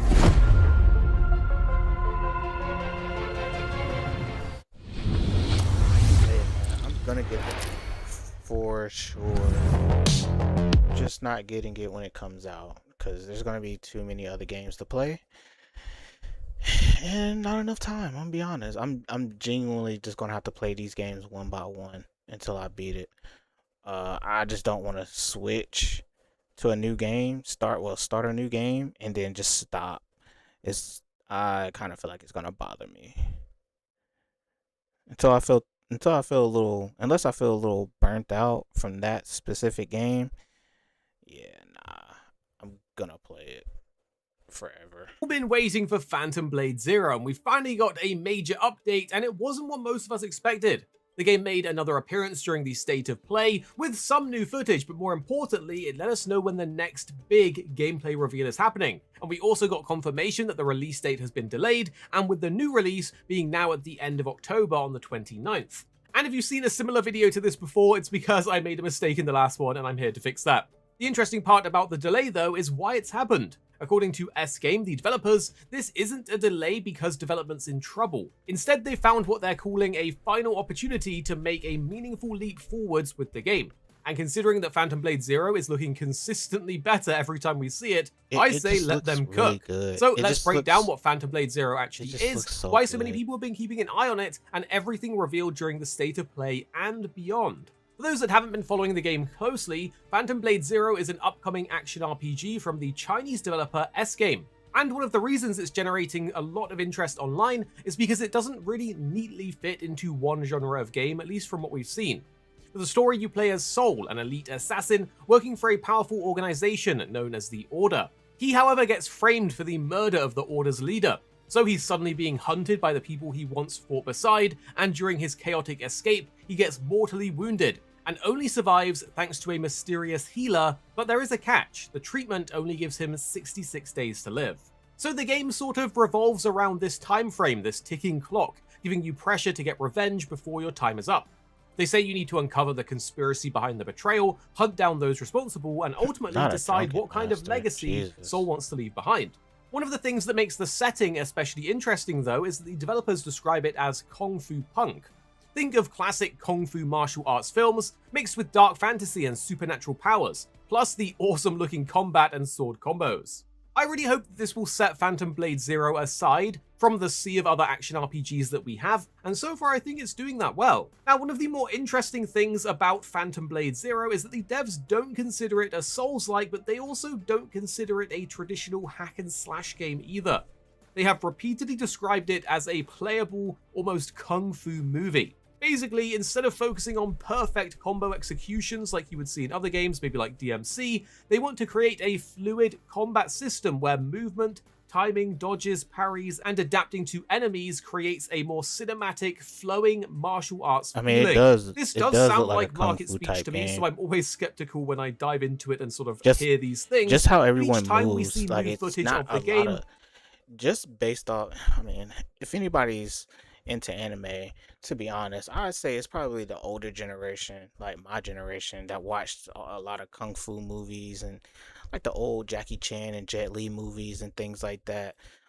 When there was no English, it was just all another language with the subtitles. It obviously it was choreographed, but the way that they fought was very fluid and everything like that. Like there wasn't really any wasted motion, and just looking at these fights, it just looks like there's no wasted motion from the enemies. Even the way you play your character, it doesn't really look like he has a lot of wasted motion as well, which is really good because, like, but to an extent, it becomes kind of annoying because you don't have an opportunity to strike it in a lot of games like that. You just have to keep defending and getting out the way, and if you get hit one time, it's like they'll hit you with a 30 hit combo and then you're dead. It's like once they hit you one time, it just seems like the combo changes and you just can't escape it until you roll like 100 times out the way, like that, all that craziness. But this looks very fluid. The fighting looks very fluid. It kind of does give that vibe. Combat looks incredibly fast, it's stylish, It does look aggressive, very fast. and as you can see, it's definitely not a Souls-like. Plus, we know you'll get access to over 30 different weapons alongside other special tools known as Phantom Edges. We won't dive into all of them here, but there's things like bows, lances, hammers, ranged weapons, and more, and they can all be woven into your combos. What's really interesting is that despite the way it looks, it's also not a pure action game. There's going to be RPG systems throughout. Weapons can be upgraded, You learn He's new using techniques and unlock strings to them. fight You have you. stats and resistances that can be improved. So his and moves just exploration is are meant to play a big probably role in the game too. So it's kind of like a unpredictable. mixture of both genres. But also the hands-on previews that happened a little while ago now, many people that played it compared parts of the game's structure to an almost Metroidvania-style design, What a with an emphasis on perfectly timed revisiting areas attack. you've already been to once you have new abilities to find additional secrets and rewards. Plus there's multiple endings and side quests that are meant to influence the narrative, and it really seems like they're aiming for a lot. So the new release date does kind of make sense here. Now, in the latest State of Play, we didn't get a massive gameplay showcase or anything like that. It was just a short teaser alongside some very important announcements. The footage itself was very brief, but it did show a little bit of gameplay, and it kind of gleams a light on why people are paying attention to this one.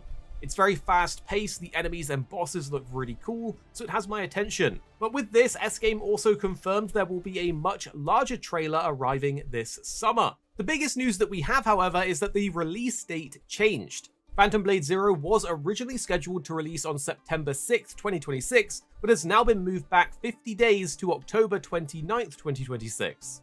The CEO and creator of the game, who goes by the name Soulframe by the way, but do note they're not in any way linked to Digital Extreme's Soulframe game, he said that this wasn't a decision the team made lightly. In a rather long statement that they released immediately after the State of Play, he explained that the developers identified what he called a final opportunity to make another meaningful leap forwards before launch.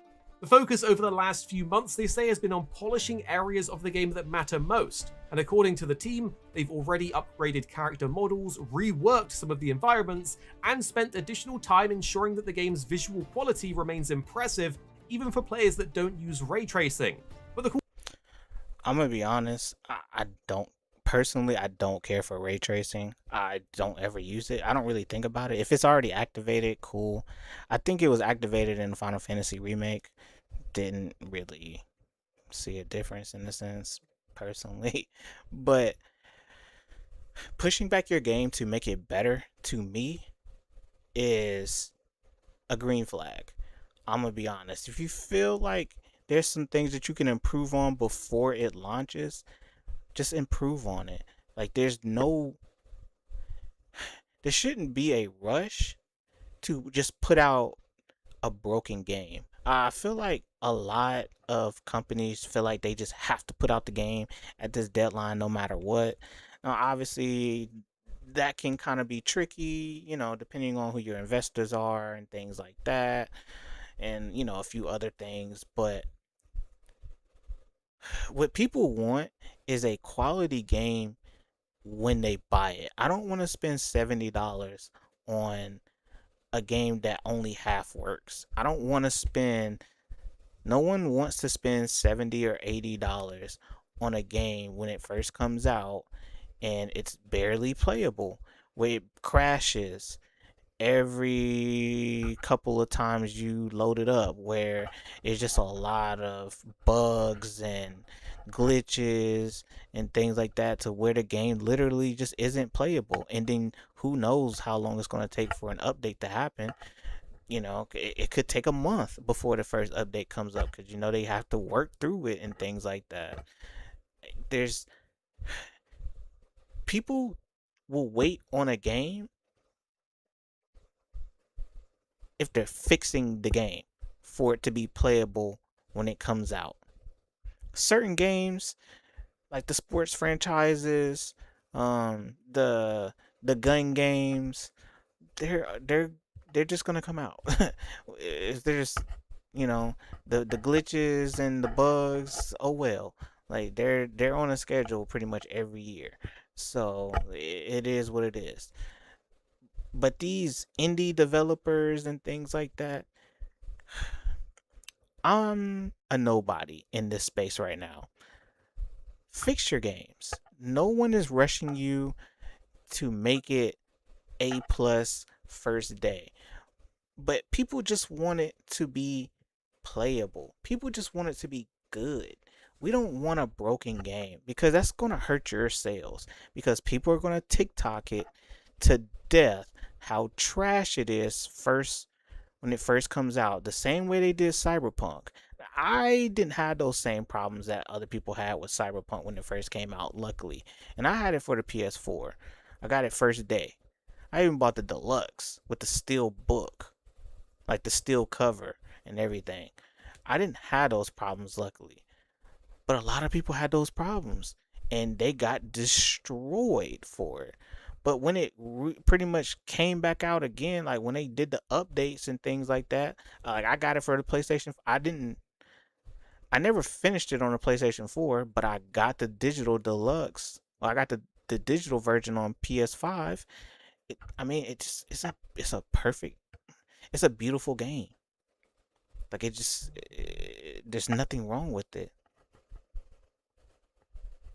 And I mean, there's always going to be little bugs and things that you just can't control, but like, I don't want to have a game where I literally can't continue, especially if it's single player like that. Well, not Cyberpunk, but like Phantom Blade or something. Like, I don't want the game to come out and there's certain parts of the game that I literally just can't continue forward because the game glitches out every time. Like, I've dealt with that when it comes to some games, whatever the case may be. It's frustrating. Like, it doesn't make you want. People are going to tell you, don't play this. Like, I'm sorry. People are going to, like, people need to start holding these companies accountable when it comes to things like this. I would say more so with the bigger franchises, because they're getting trash in the beginning and then they have to wait like 3 or 4 months before that update fixes a lot of those issues that should have been fixed day one. It's just so unfortunate that these people, I'm just talking about the major franchises right now, they spend all of this time making the game. There's always going to be bugs and glitches and things like that, but have real people test this game. There's nothing wrong with having a few content creators test it, but have the real content creators test it. Not the ones that you pay to say that the game is good and all these other things every year. Not those people, because they know, respectfully, we know that they're in a sense bought and paid for. Make your money, trust me, don't get me wrong, make your money. But these aren't people that are holding the game accountable as it should be. The real content creators that they don't talk about are the ones that's telling you a lot of the times what's wrong with your game. But you don't listen to those people. You only listen to the people that have some form of notoriety. You're not listening to the actual people. So have real content creators come play your game. Like, get 20 or 30 of them out there. Just not the regular people that you send out there every year to make videos on your game every year that say the same thing every year. Oh, this is the best one every year. Like, come on, man. Like, we're tired of that. And to be honest, those same people, if they said it, it would hurt them a lot more. But they're not, because they're getting paid. And they're probably under contract, some kind of contract anyway, that says that they just can't contractually. So it is what it is. But these newer companies, these newer studios, these indie studios that are making their first or second game or whatever for these systems, take your time with these games. If it takes another 2 or 3 months to come out, just tell the people what's going on. Hey, look, we're pushing it back, or whatever the case may be, to fix and improve on these things. Cool, no problem. People are gonna complain a little bit because they were expecting it to come out at a certain time. Cool. No one's caring about GTA coming out later. Obviously, if GTA crashes and burns, then that just upsets the whole ecosystem in a sense. But hey, it is what it is. No one is complaining as long as you at least say that you're improving on your game, because this is your reputation. At the end of the day, it's your reputation on the line. So you should make this game be as best as it can before you actually put it out. Have people test it longer than, you know, like 30 minutes or an hour. Have them test it over a day. Have them test it for a week. Have people come in and test it for a week.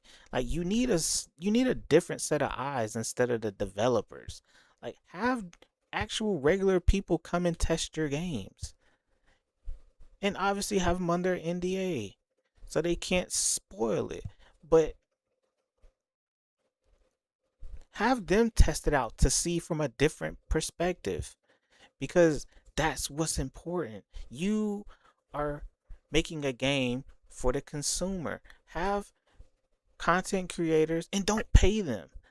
When you don't pay them, they're not incentivized to say that your game is just good, even if it's trash. I don't understand what's so hard about that.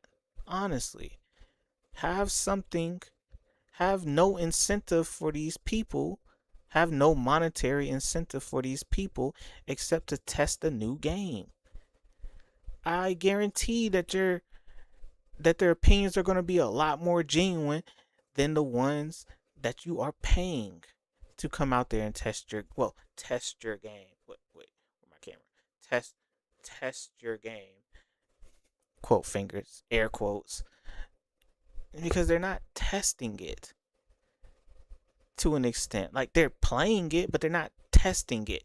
Try things that I'm speaking when it comes to like the sports franchises and things like that. They'll play the game, but they're not testing to see if old things worked in the new game or whatever the case may be. If old glitches still work and all that. Like, they're not trying that stuff. That's the people that you need in the game to try and find glitches and things like that to see if it works, so you can get it out of the game ahead of time.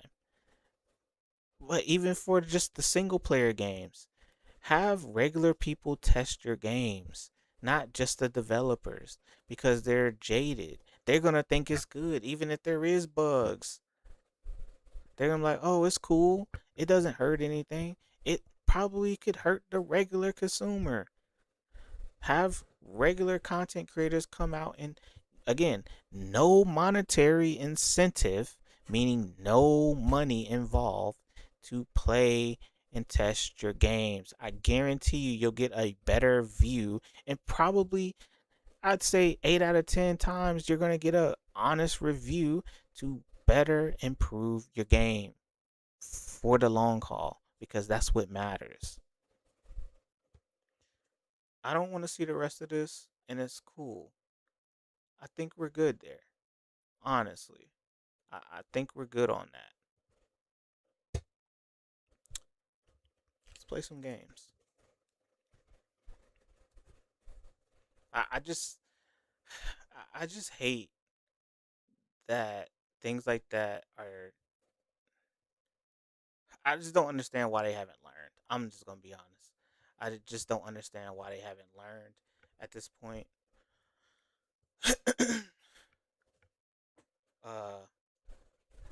I just don't understand why they haven't learned that the same people every year, bro, we don't care about their opinion anymore. Like, we genuinely just don't care about their opinion at this point. Because we already know that they're going to say the same stuff about the game every year. Oh, it's the best one. This is the best one. This is the most innovative. This is the most creative. This is the one with the best graphics. It's the best one we've ever played. Like, come on, man. Nobody wants to hear that every time.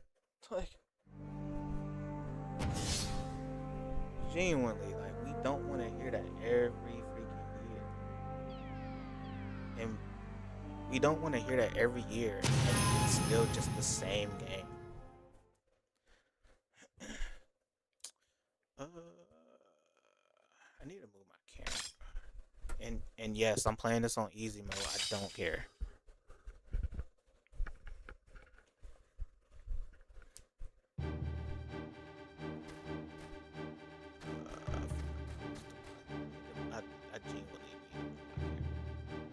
It's low key just in the way.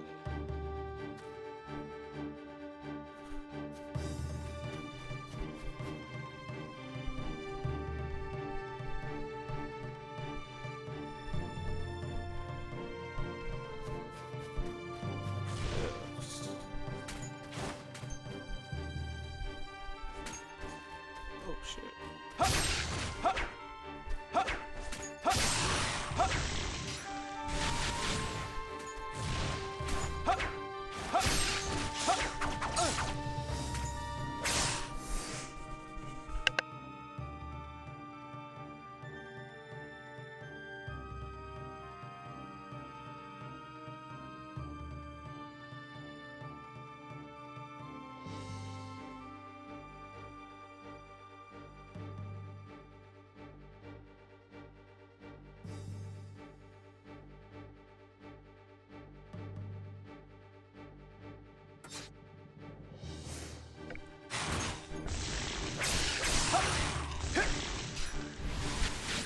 Okay, so it said cliffs. Why the heck are these cliffs?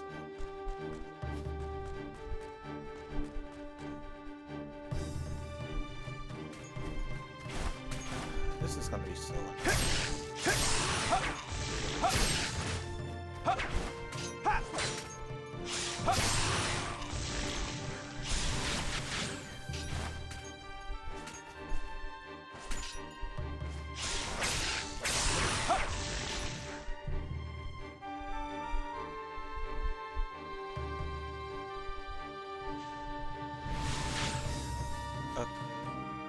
Oh wow. Yeah, like I couldn't even see that.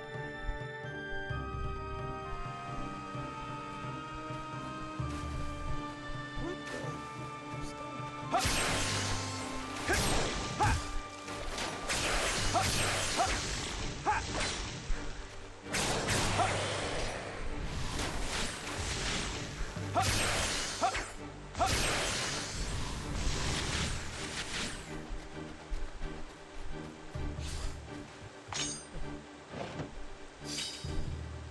a stealth costume? I mean, that looks really cool.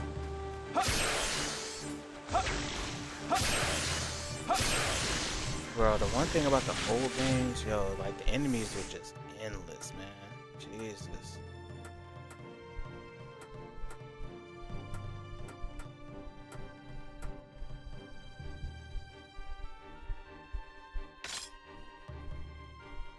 The funny thing is the costumes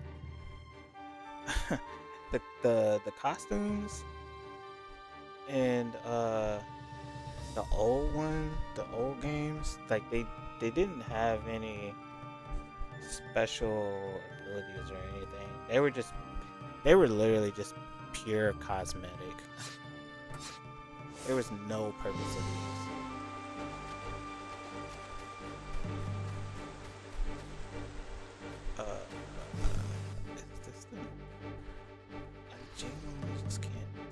I don't think I'm supposed to be going that way.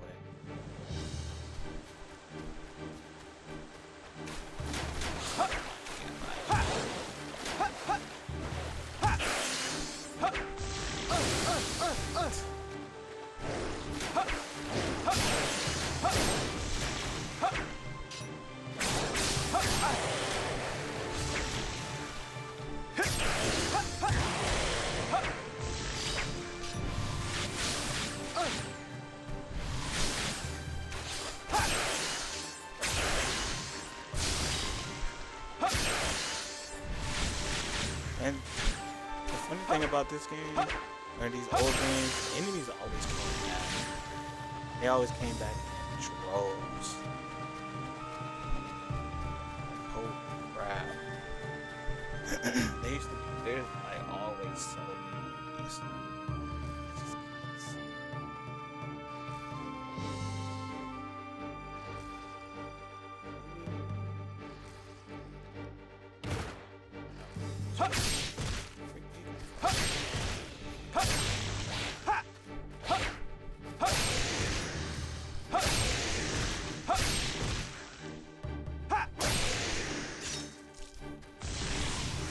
And for whatever reason, combos didn't really work.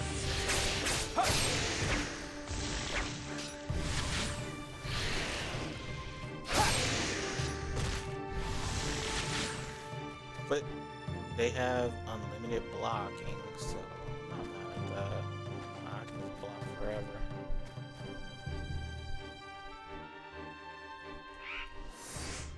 Do I have anything for that?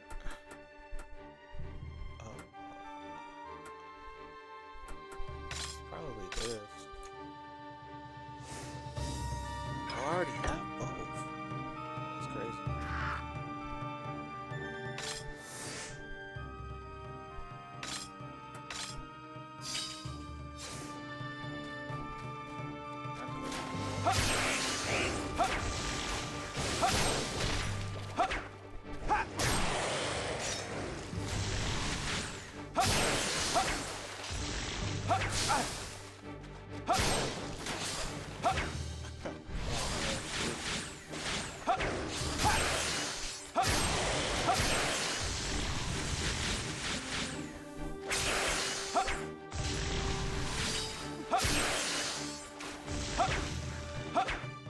Like, it would be so nice.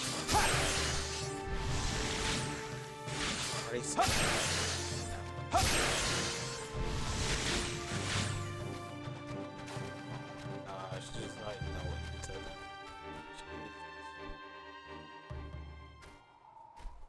Interesting. What is that?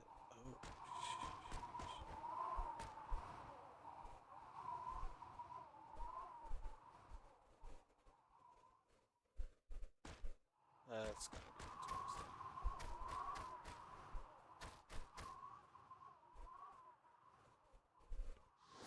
So this is the one for the blue.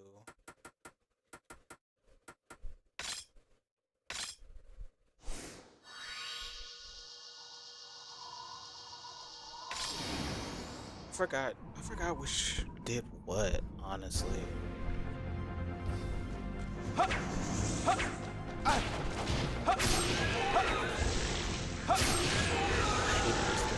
They don't come down until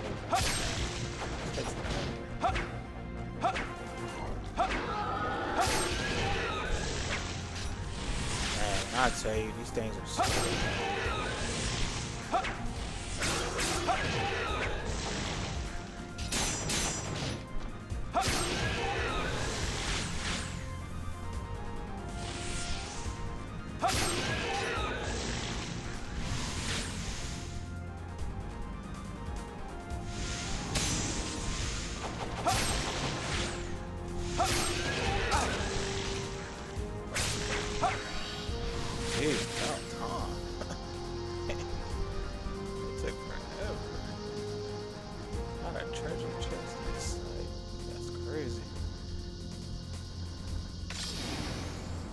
this is gonna take forever.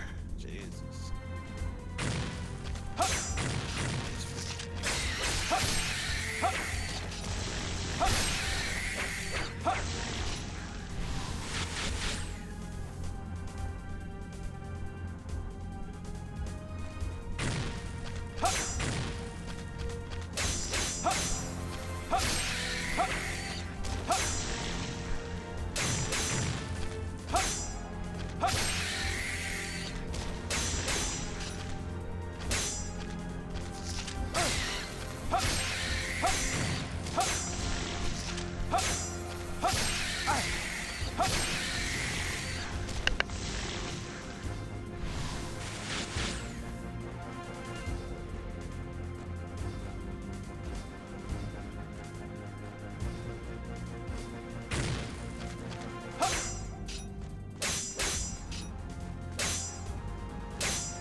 you doing? Hey, you! Come out! Look at me, Jubei. Oh. Am I pretty?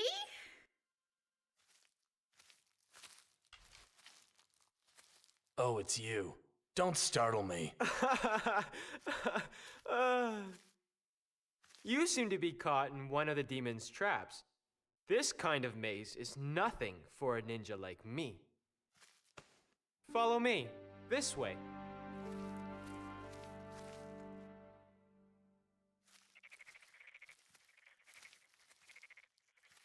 Now you are safe.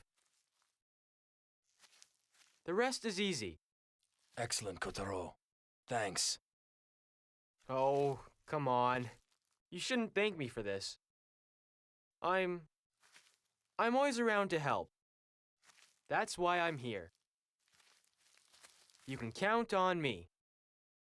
Well, see you.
You are skilled at escaping, Jubei. Damn you!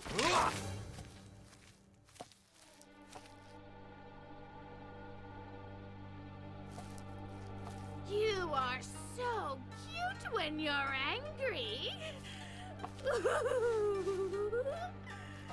I shall have fun with you behind my lord's back.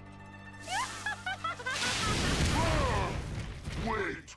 Jujudorma! She's mine! Can't get enough of me, huh? I told you I'd be back. I'm immortal! Now, less talk and more chop! Wait a second, Gingham Fats. This cute little man is mine to play with. No, I claim his life! All right, you go first. I know you'll lose again anyway. How dare you, stupid woman! I'll win this time! This will be our last battle. Prepare yourself!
Jubei, ready?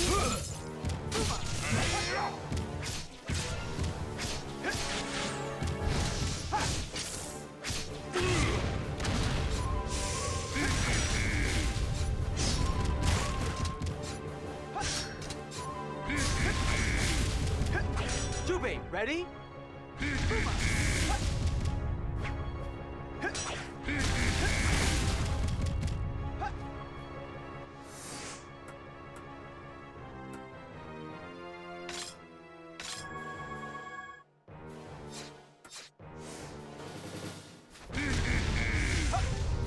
Jubei, ready?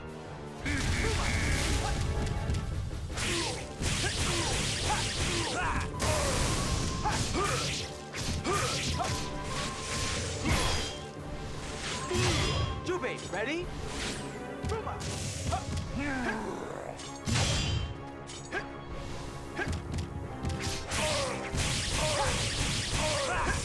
Jubei, ready?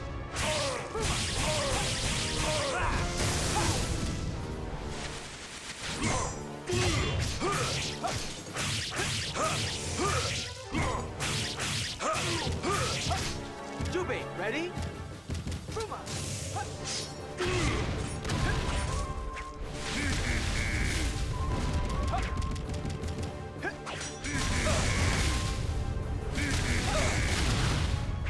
Jubei, ready?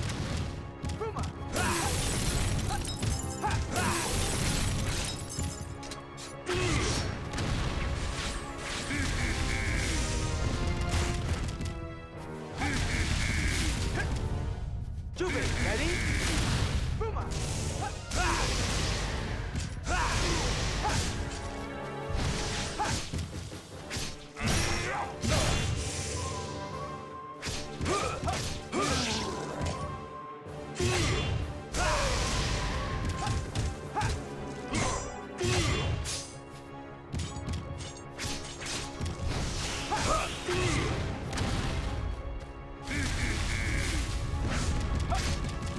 Jubei, ready?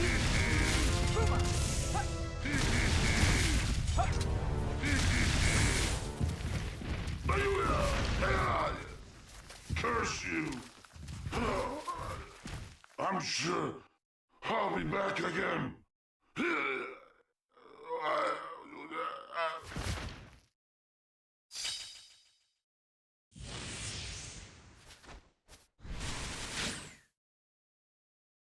Piece of cake.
Since you kept me waiting, now I'm going to play with you for a very long time.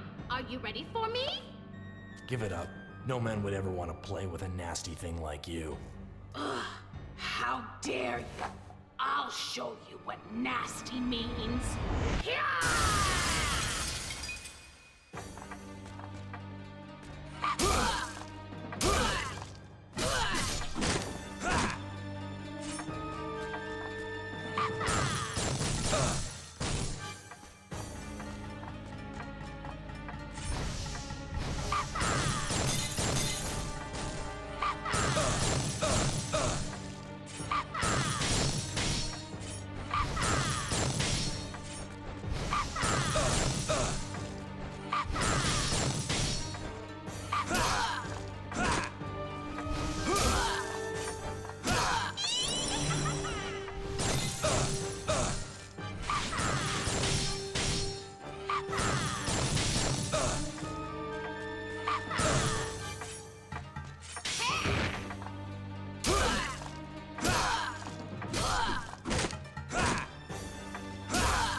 I'll give you a hand.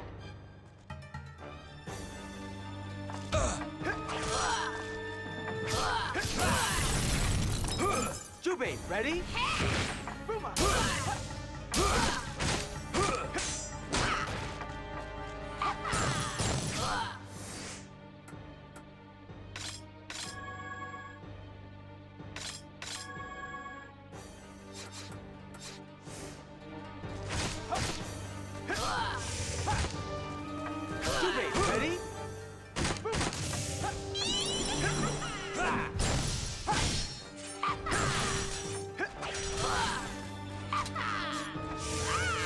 ready?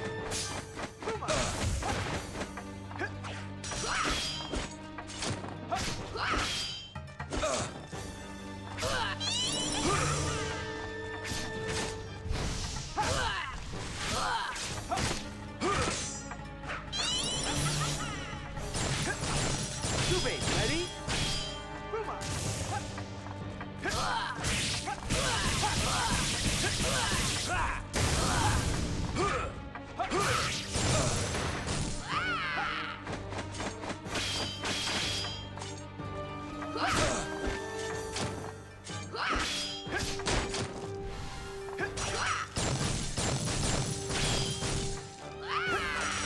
Dubé, ready?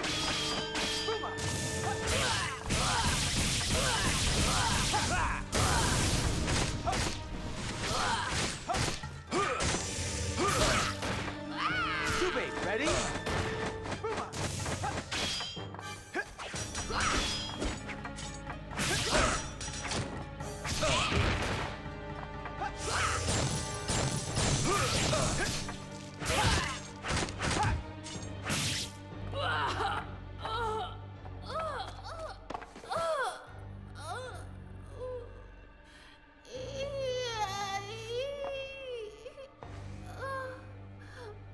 My lord, Nobunaga. Oh.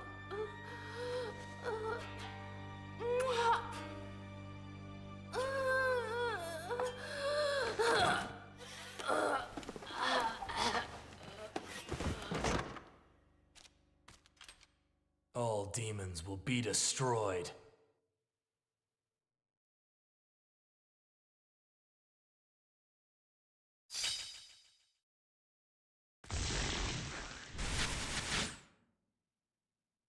See you next time!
Your eyes betray you.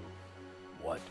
Your eyes reveal that you are thrilled to encounter a man who is stronger than you. Whatever. So, let's get started. My name is Gogandontis, the greatest swordsman of all demons. So you say.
You are pitiful.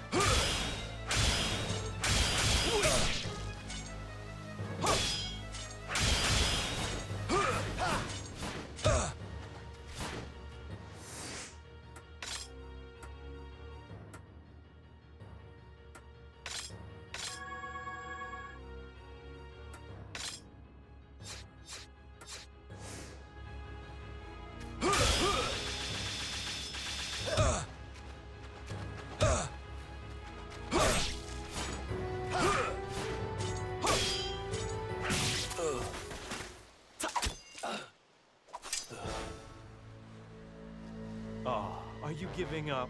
We were just getting started. Jubei! Keep back! My lady, how shameful to be saved by her twice. Well, I guess you can't help it. So, let's postpone this game for now. But maybe we can begin a new game. Lord Nobunaga is going to attack Odani Castle. Huh? What?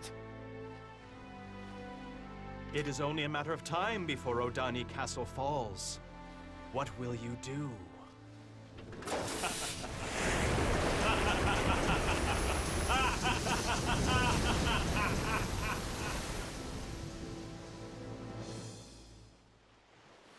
We have to stop the bleeding. Hold on a minute. Don't worry.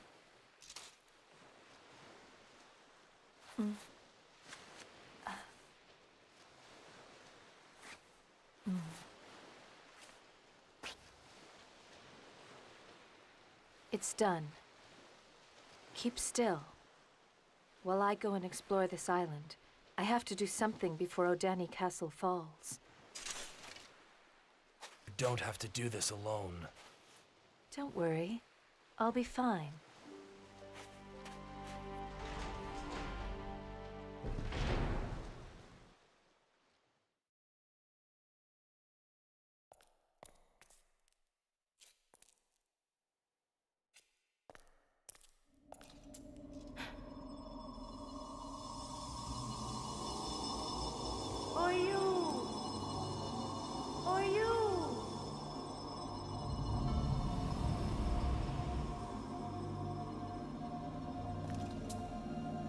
How can this be?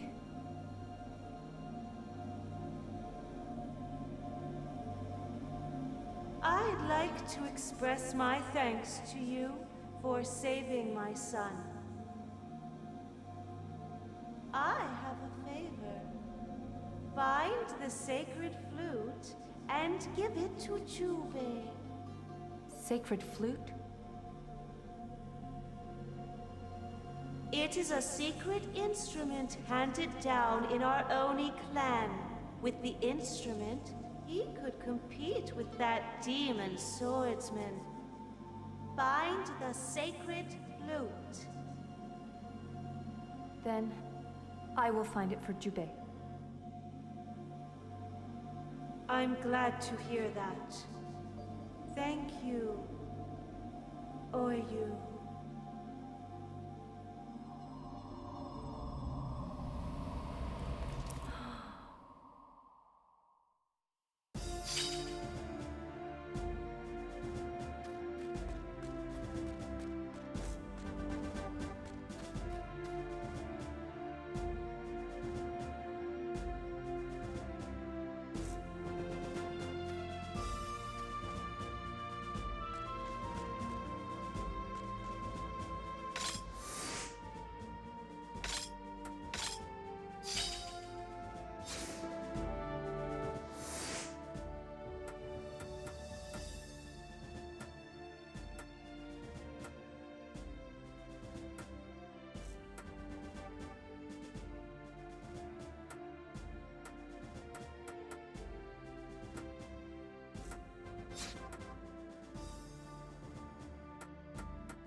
This is the sacred flute.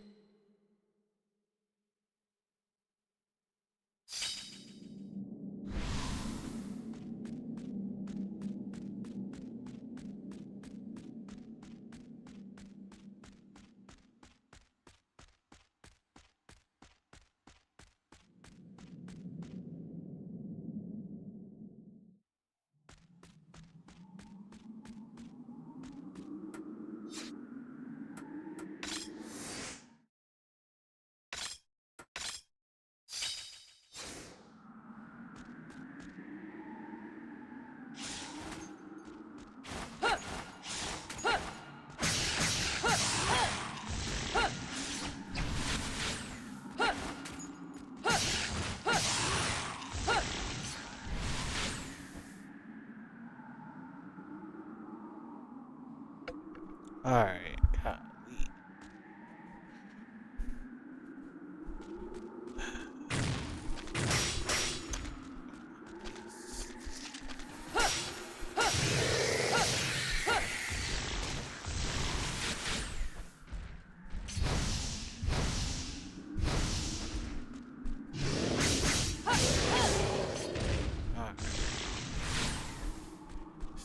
Super annoying.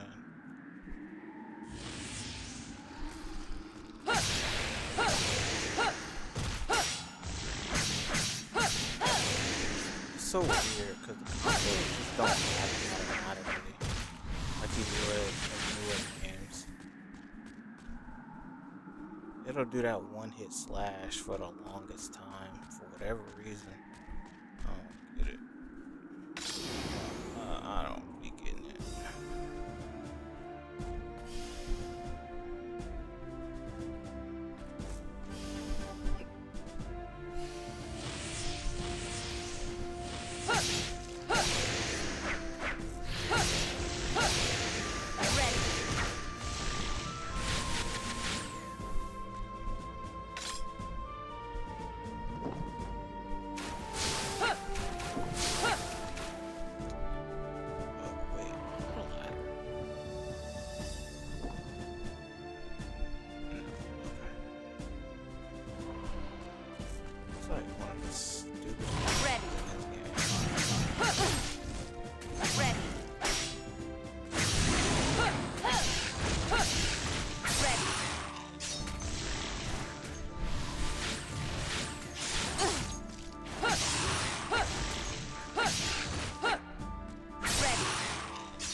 Jubei, how's your wound? Oh, it's fine. That's good. Jubei, I brought this at your mother's request.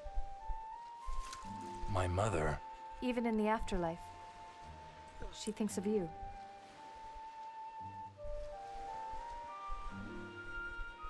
You can defeat the demons, and even Nobunaga with it. Use it to avenge your mother. Oyu.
Jubei! I discovered the truth about Oyu. She just happens to be... Someone's coming! I'll handle this. You go on ahead. Kotaro. Hurry!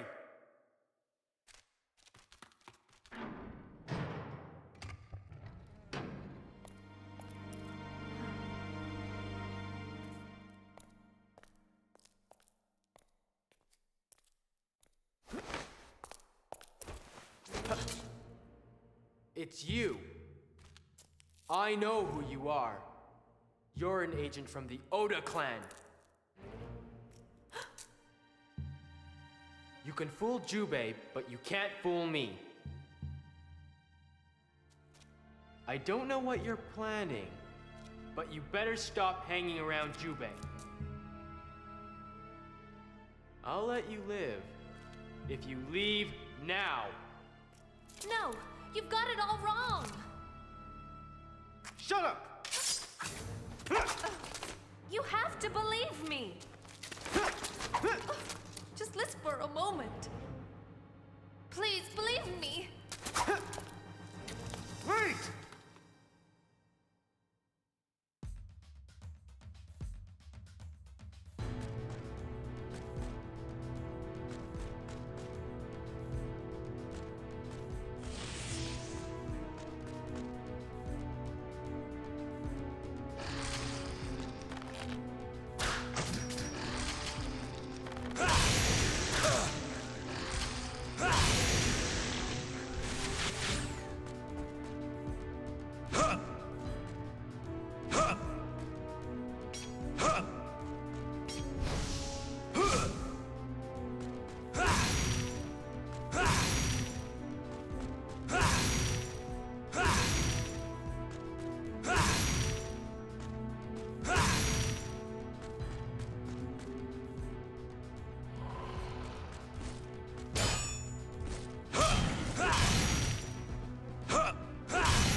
Golly. Me running around like a goofy over here.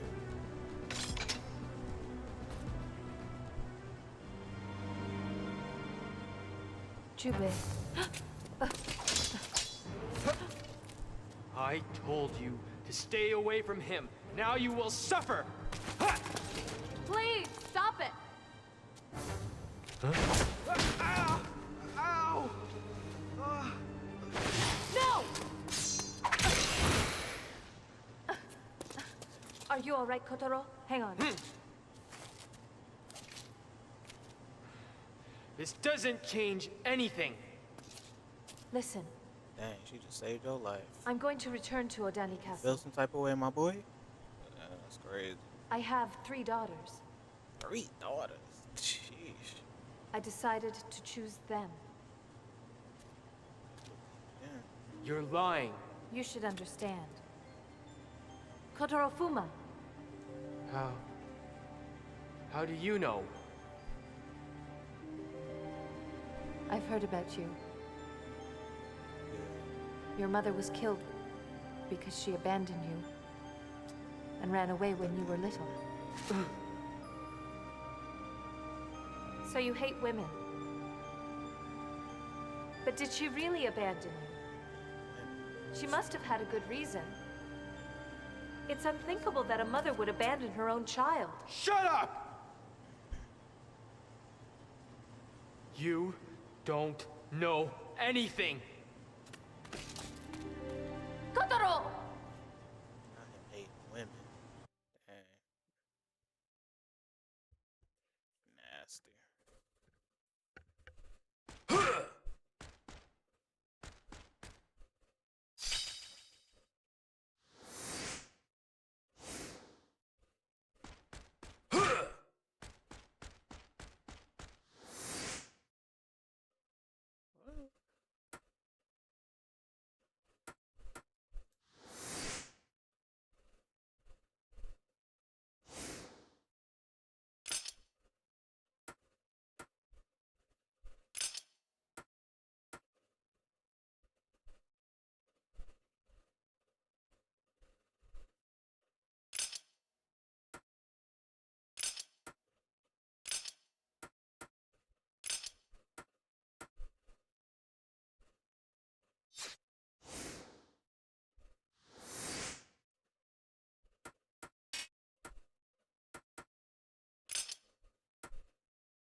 I'm just glad you can't show.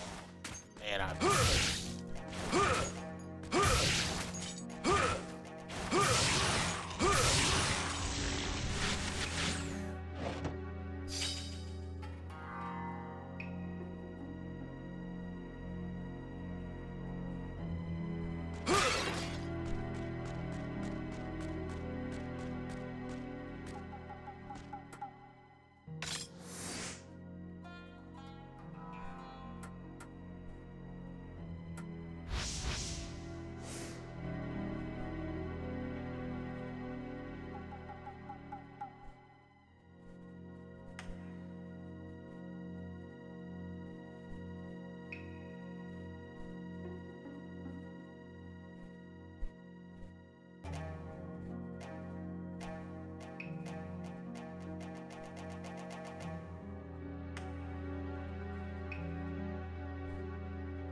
give you a hand.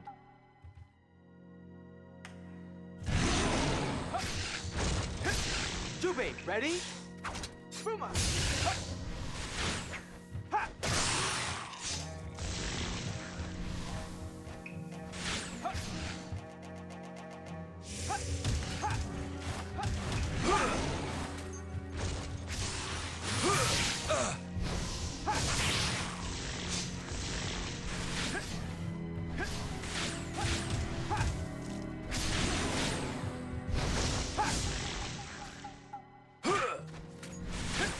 Jubei, ready?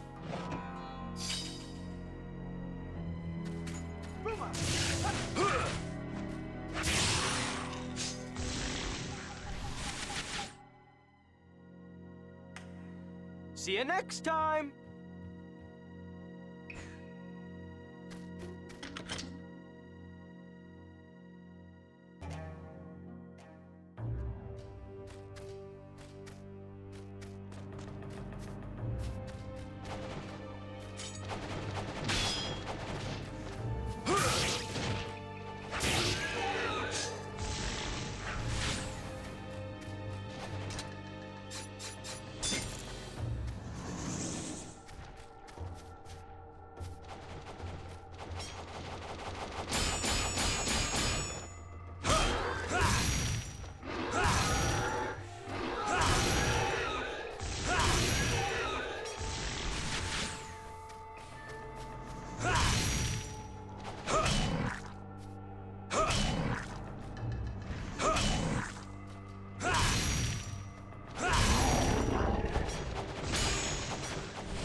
Kotaro! Hello again, Jubei. Enemies are coming. There are many. I will use a Fuma bomb. Huh! Jubei, stay back!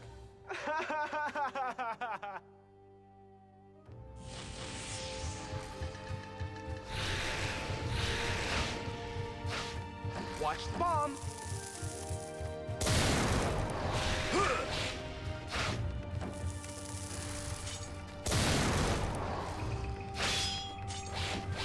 Stay sharp!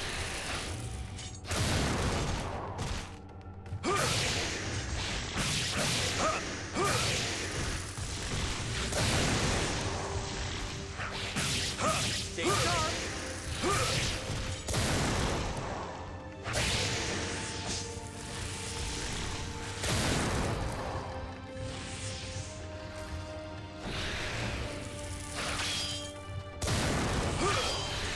Stay sharp!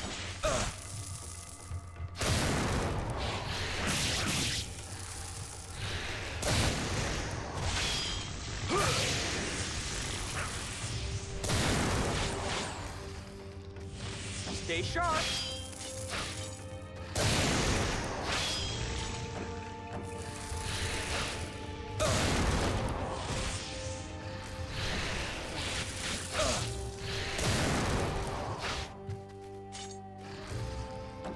Watch the bomb!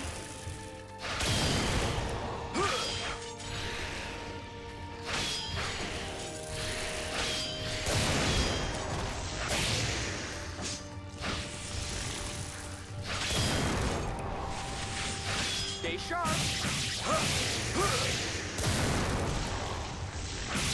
Stay sharp!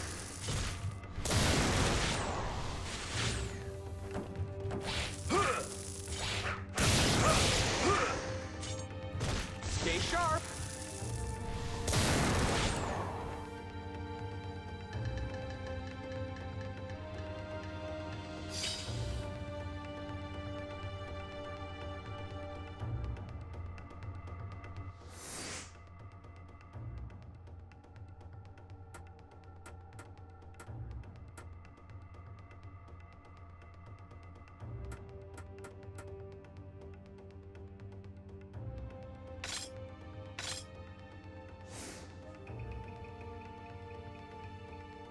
This is the one I gave you.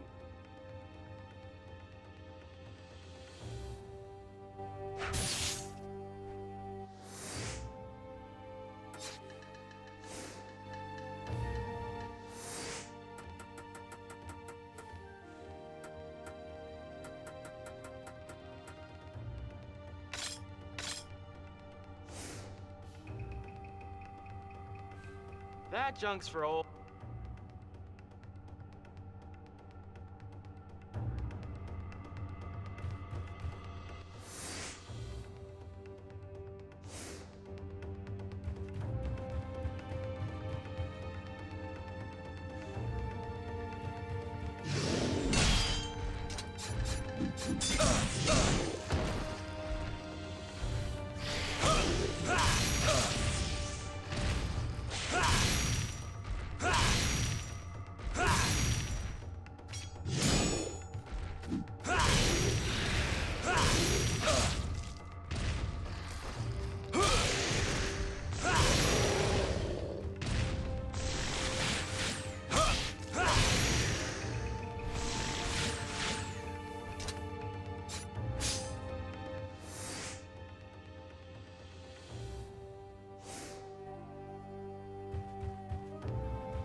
this whole lot of freaking.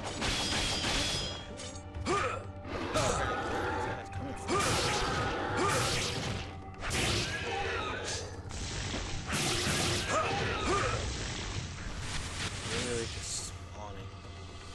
This game is slow. This game is a lot, man. Without any real direction, you really just gotta wing it. Then the monsters, bro, they just be spawning out of nowhere.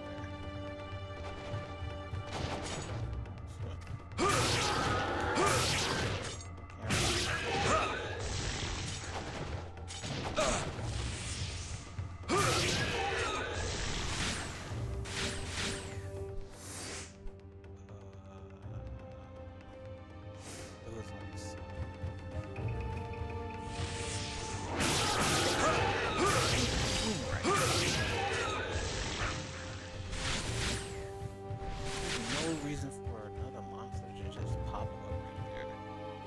So weird. Where the freak is? Oh, it is upstairs.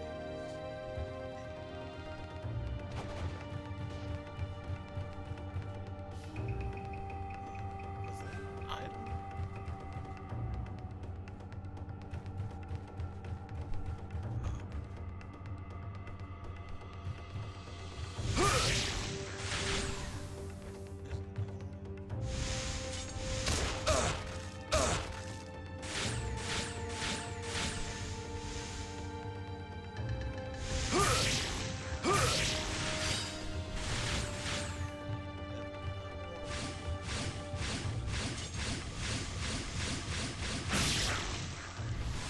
Oh my god, are you freaking serious?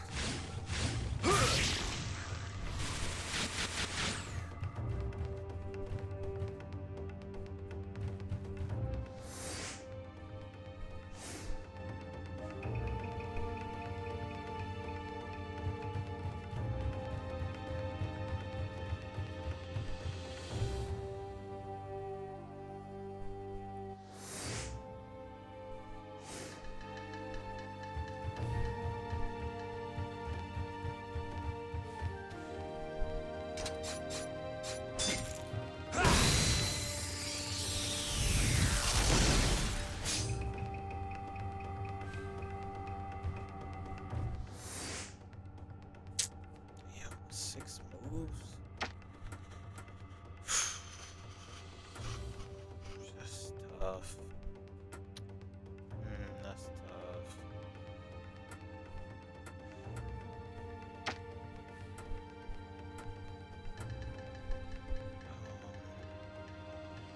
This is on the damn. How do I do this one?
missing something. I'm not missing.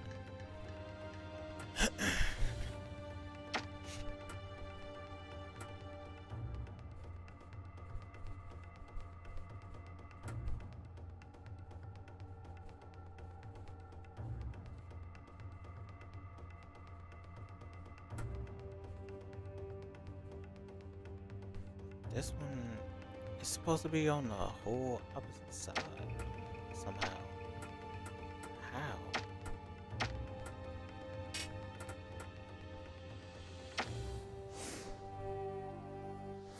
How the hell do I get this one all the way over?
I do not get this one.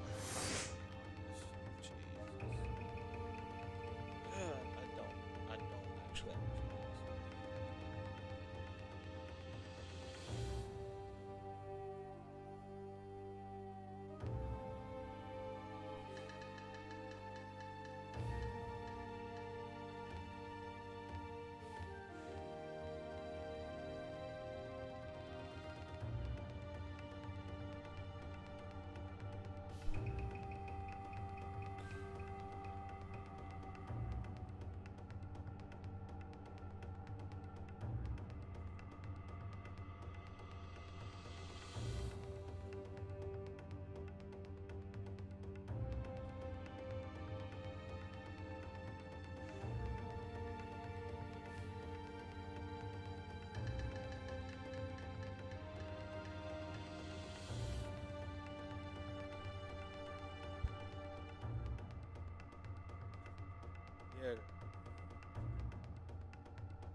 I tried. I really, really tried.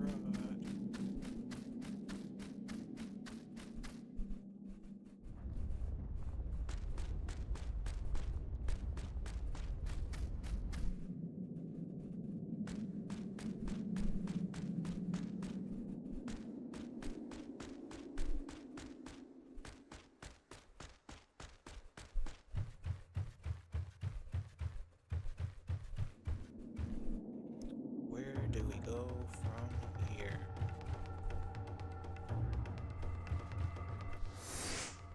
I have no idea. Can I go to the left?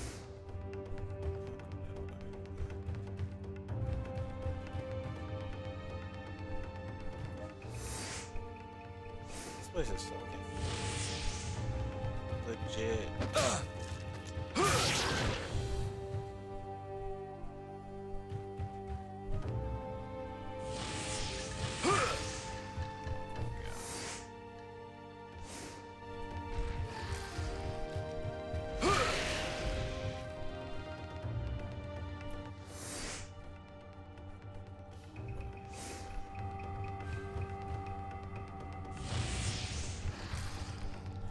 At least they spawn different enemies. So, jeez. There.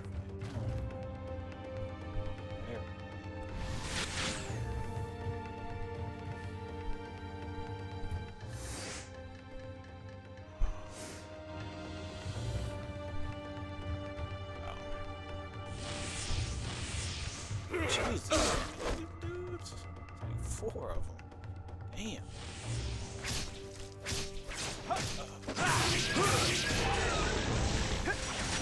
Seriously.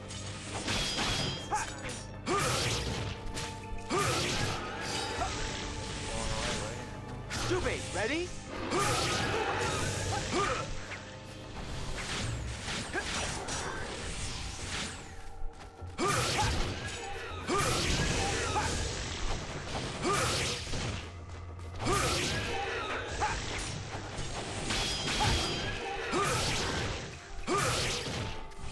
Jubei, ready?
freak am I?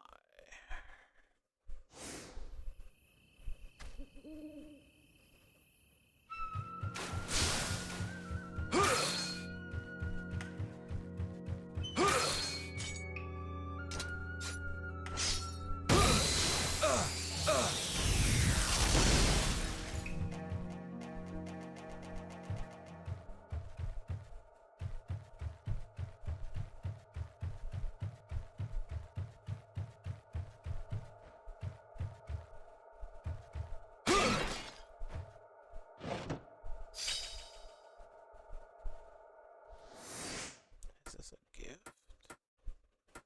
Stop.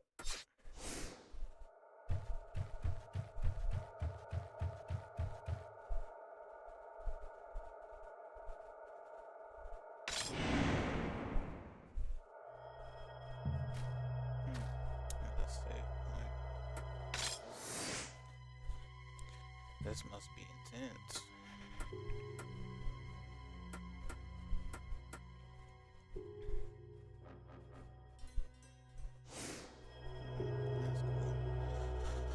Okay. I'm gonna call it a day or night with this. We'll be back on later. I think I made a lot of progress. We shall see how it goes.